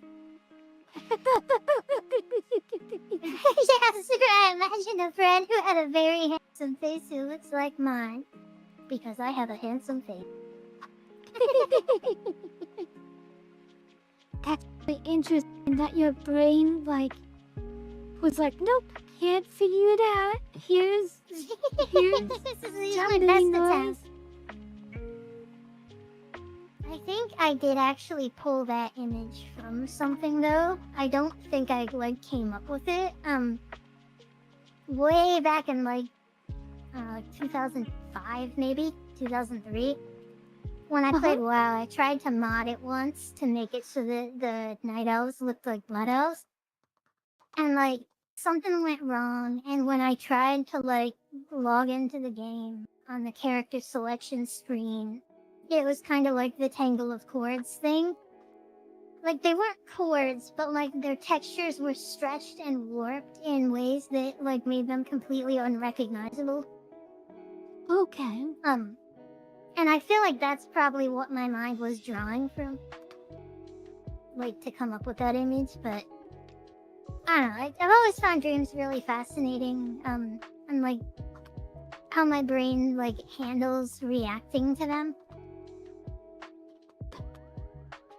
That is I've always super. Oh, what's that? Go ahead. That is really cool. Like, I think that's so interesting. I don't know That's when all. I started playing yesterday. I played before Burning Crusade came out. I've always had what I call intuitive dreaming. I'm not like lucid when I'm dreaming. I sometimes become aware that I'm in a dream, but I'm not like clear-headed. What I normally have that I call intuitive dreaming is that it's like my mind on some level understands and controls the rules that govern the dream. So as an easy example, one time I was flying through the air over the ocean and I suddenly like started dropping towards the ocean. And like as soon as I hit the water, I saw a shark fin. And my immediate automatic reaction was to pause the video game, hit the down arrow 5 times to quit game, and then press X to quit game. And my consciousness like immediately transferred somewhere else. Like no delay, no like gradual shifting. It was like I was instantaneously in some other environment that previously hadn't been part of the dream. It was like I flipped channels on a TV. Amazing. Oh, you do that too? Okay, so you know what I'm talking about, Leah. A lot of people don't really know what I mean, but yeah, I don't know what you mean, but that's because 99% of are extremely lucid. Like you're fully aware that you're dreaming? I mean, okay, not 99, but when I am aware that I'm dreaming, I'm very aware and I can control it. Like when I'm not lucid dreaming, I'm just not aware I'm in a dream. Let's see, I see. Burning Crusade, the first expansion to WoW, because that's the game I said I was playing, and you asked when I started playing. It was before the expansion came out. Aaliyah, I love the Teleport's house tablet from RuneScape. And Kyushu, so let me clarify slightly here. The stuff where I'm talking about intuitive dreaming, I am not lucid when that happens. I'm not aware that I'm dreaming. It's more like these are just the rules that govern reality. Like, I don't, did you ever see the Sword Art Online where they, like, copy the main guy's soul and put him in this machine? And, like, all the people there have access to, like, a video game UI, but they don't realize it's a video game UI. It's just part of reality. Oh, It's kind of like that. Like, I'm not aware that it's unusual for me to be able to pause reality and click quit game. Like, that's just a thing in that reality. Like, it just makes sense. I don't question it. But when I do have dreams where I'm semi-lucid, I generally don't have very much control. Like, I can try to have control, but it's like starting a lawnmower. Maybe you can do it. Maybe.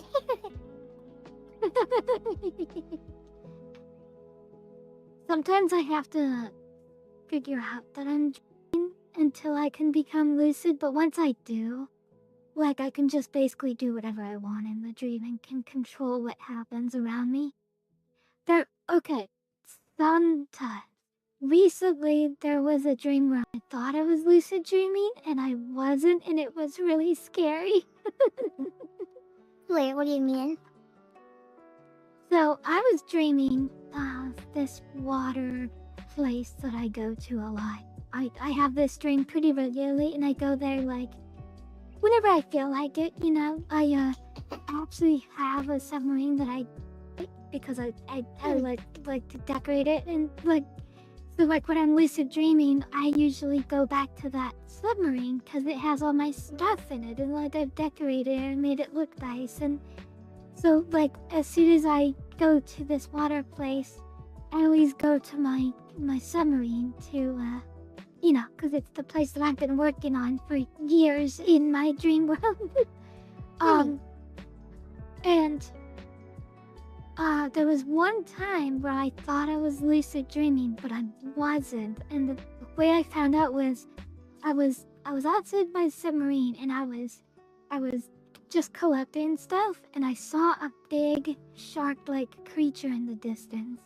And I told you this story, Bisa, but I don't think I told it online.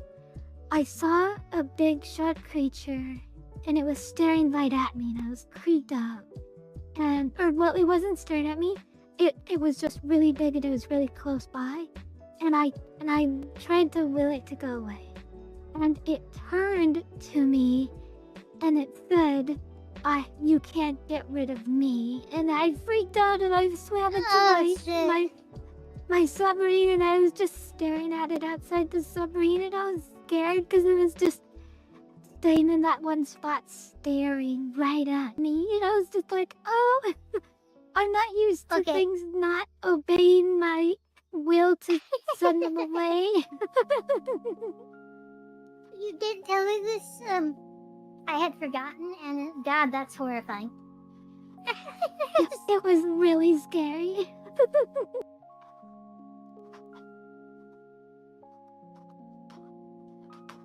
Yeah, I tried to have it go away, but it's like, swim away, shark, you're scary, and I don't want you in my dream. And it just turned to me as like, no, you can't get rid of me. And I freaked out, and I hid in my sub, and I just stared out the window and looked at it, and that's when I woke up, and it was just spooky. It's, yes.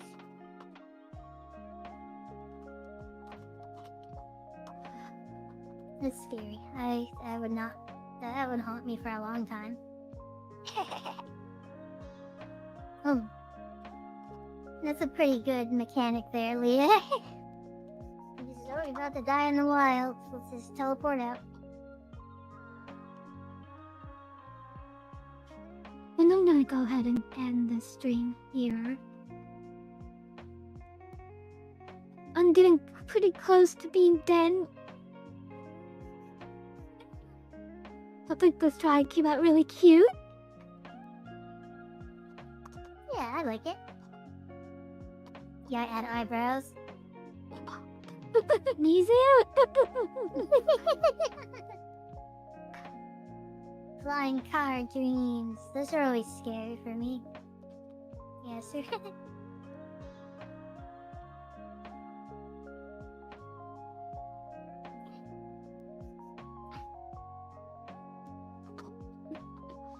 Does anyone have anyone to recommend the raid?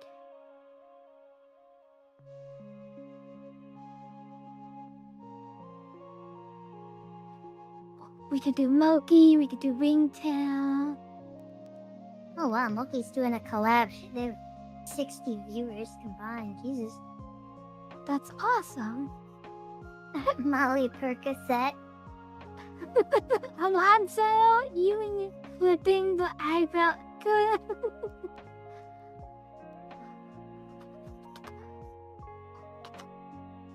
Let me look for someone doing an art stream, and we'll raid them.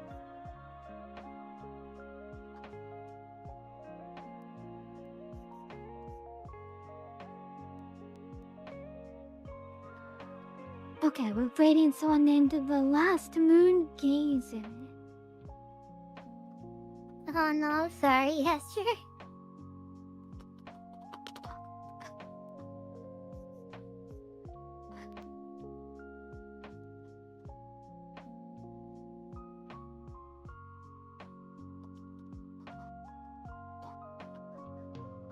Okay, I think we're ready to raid. Thank you all so much for coming. This was a lot of fun. Yeah, thank you everyone. Hope you all have a good night. Yeah. Thank you for coming. Kisu kisu. Choo. Bye. Bye bye. Raid. That's right, Dovey.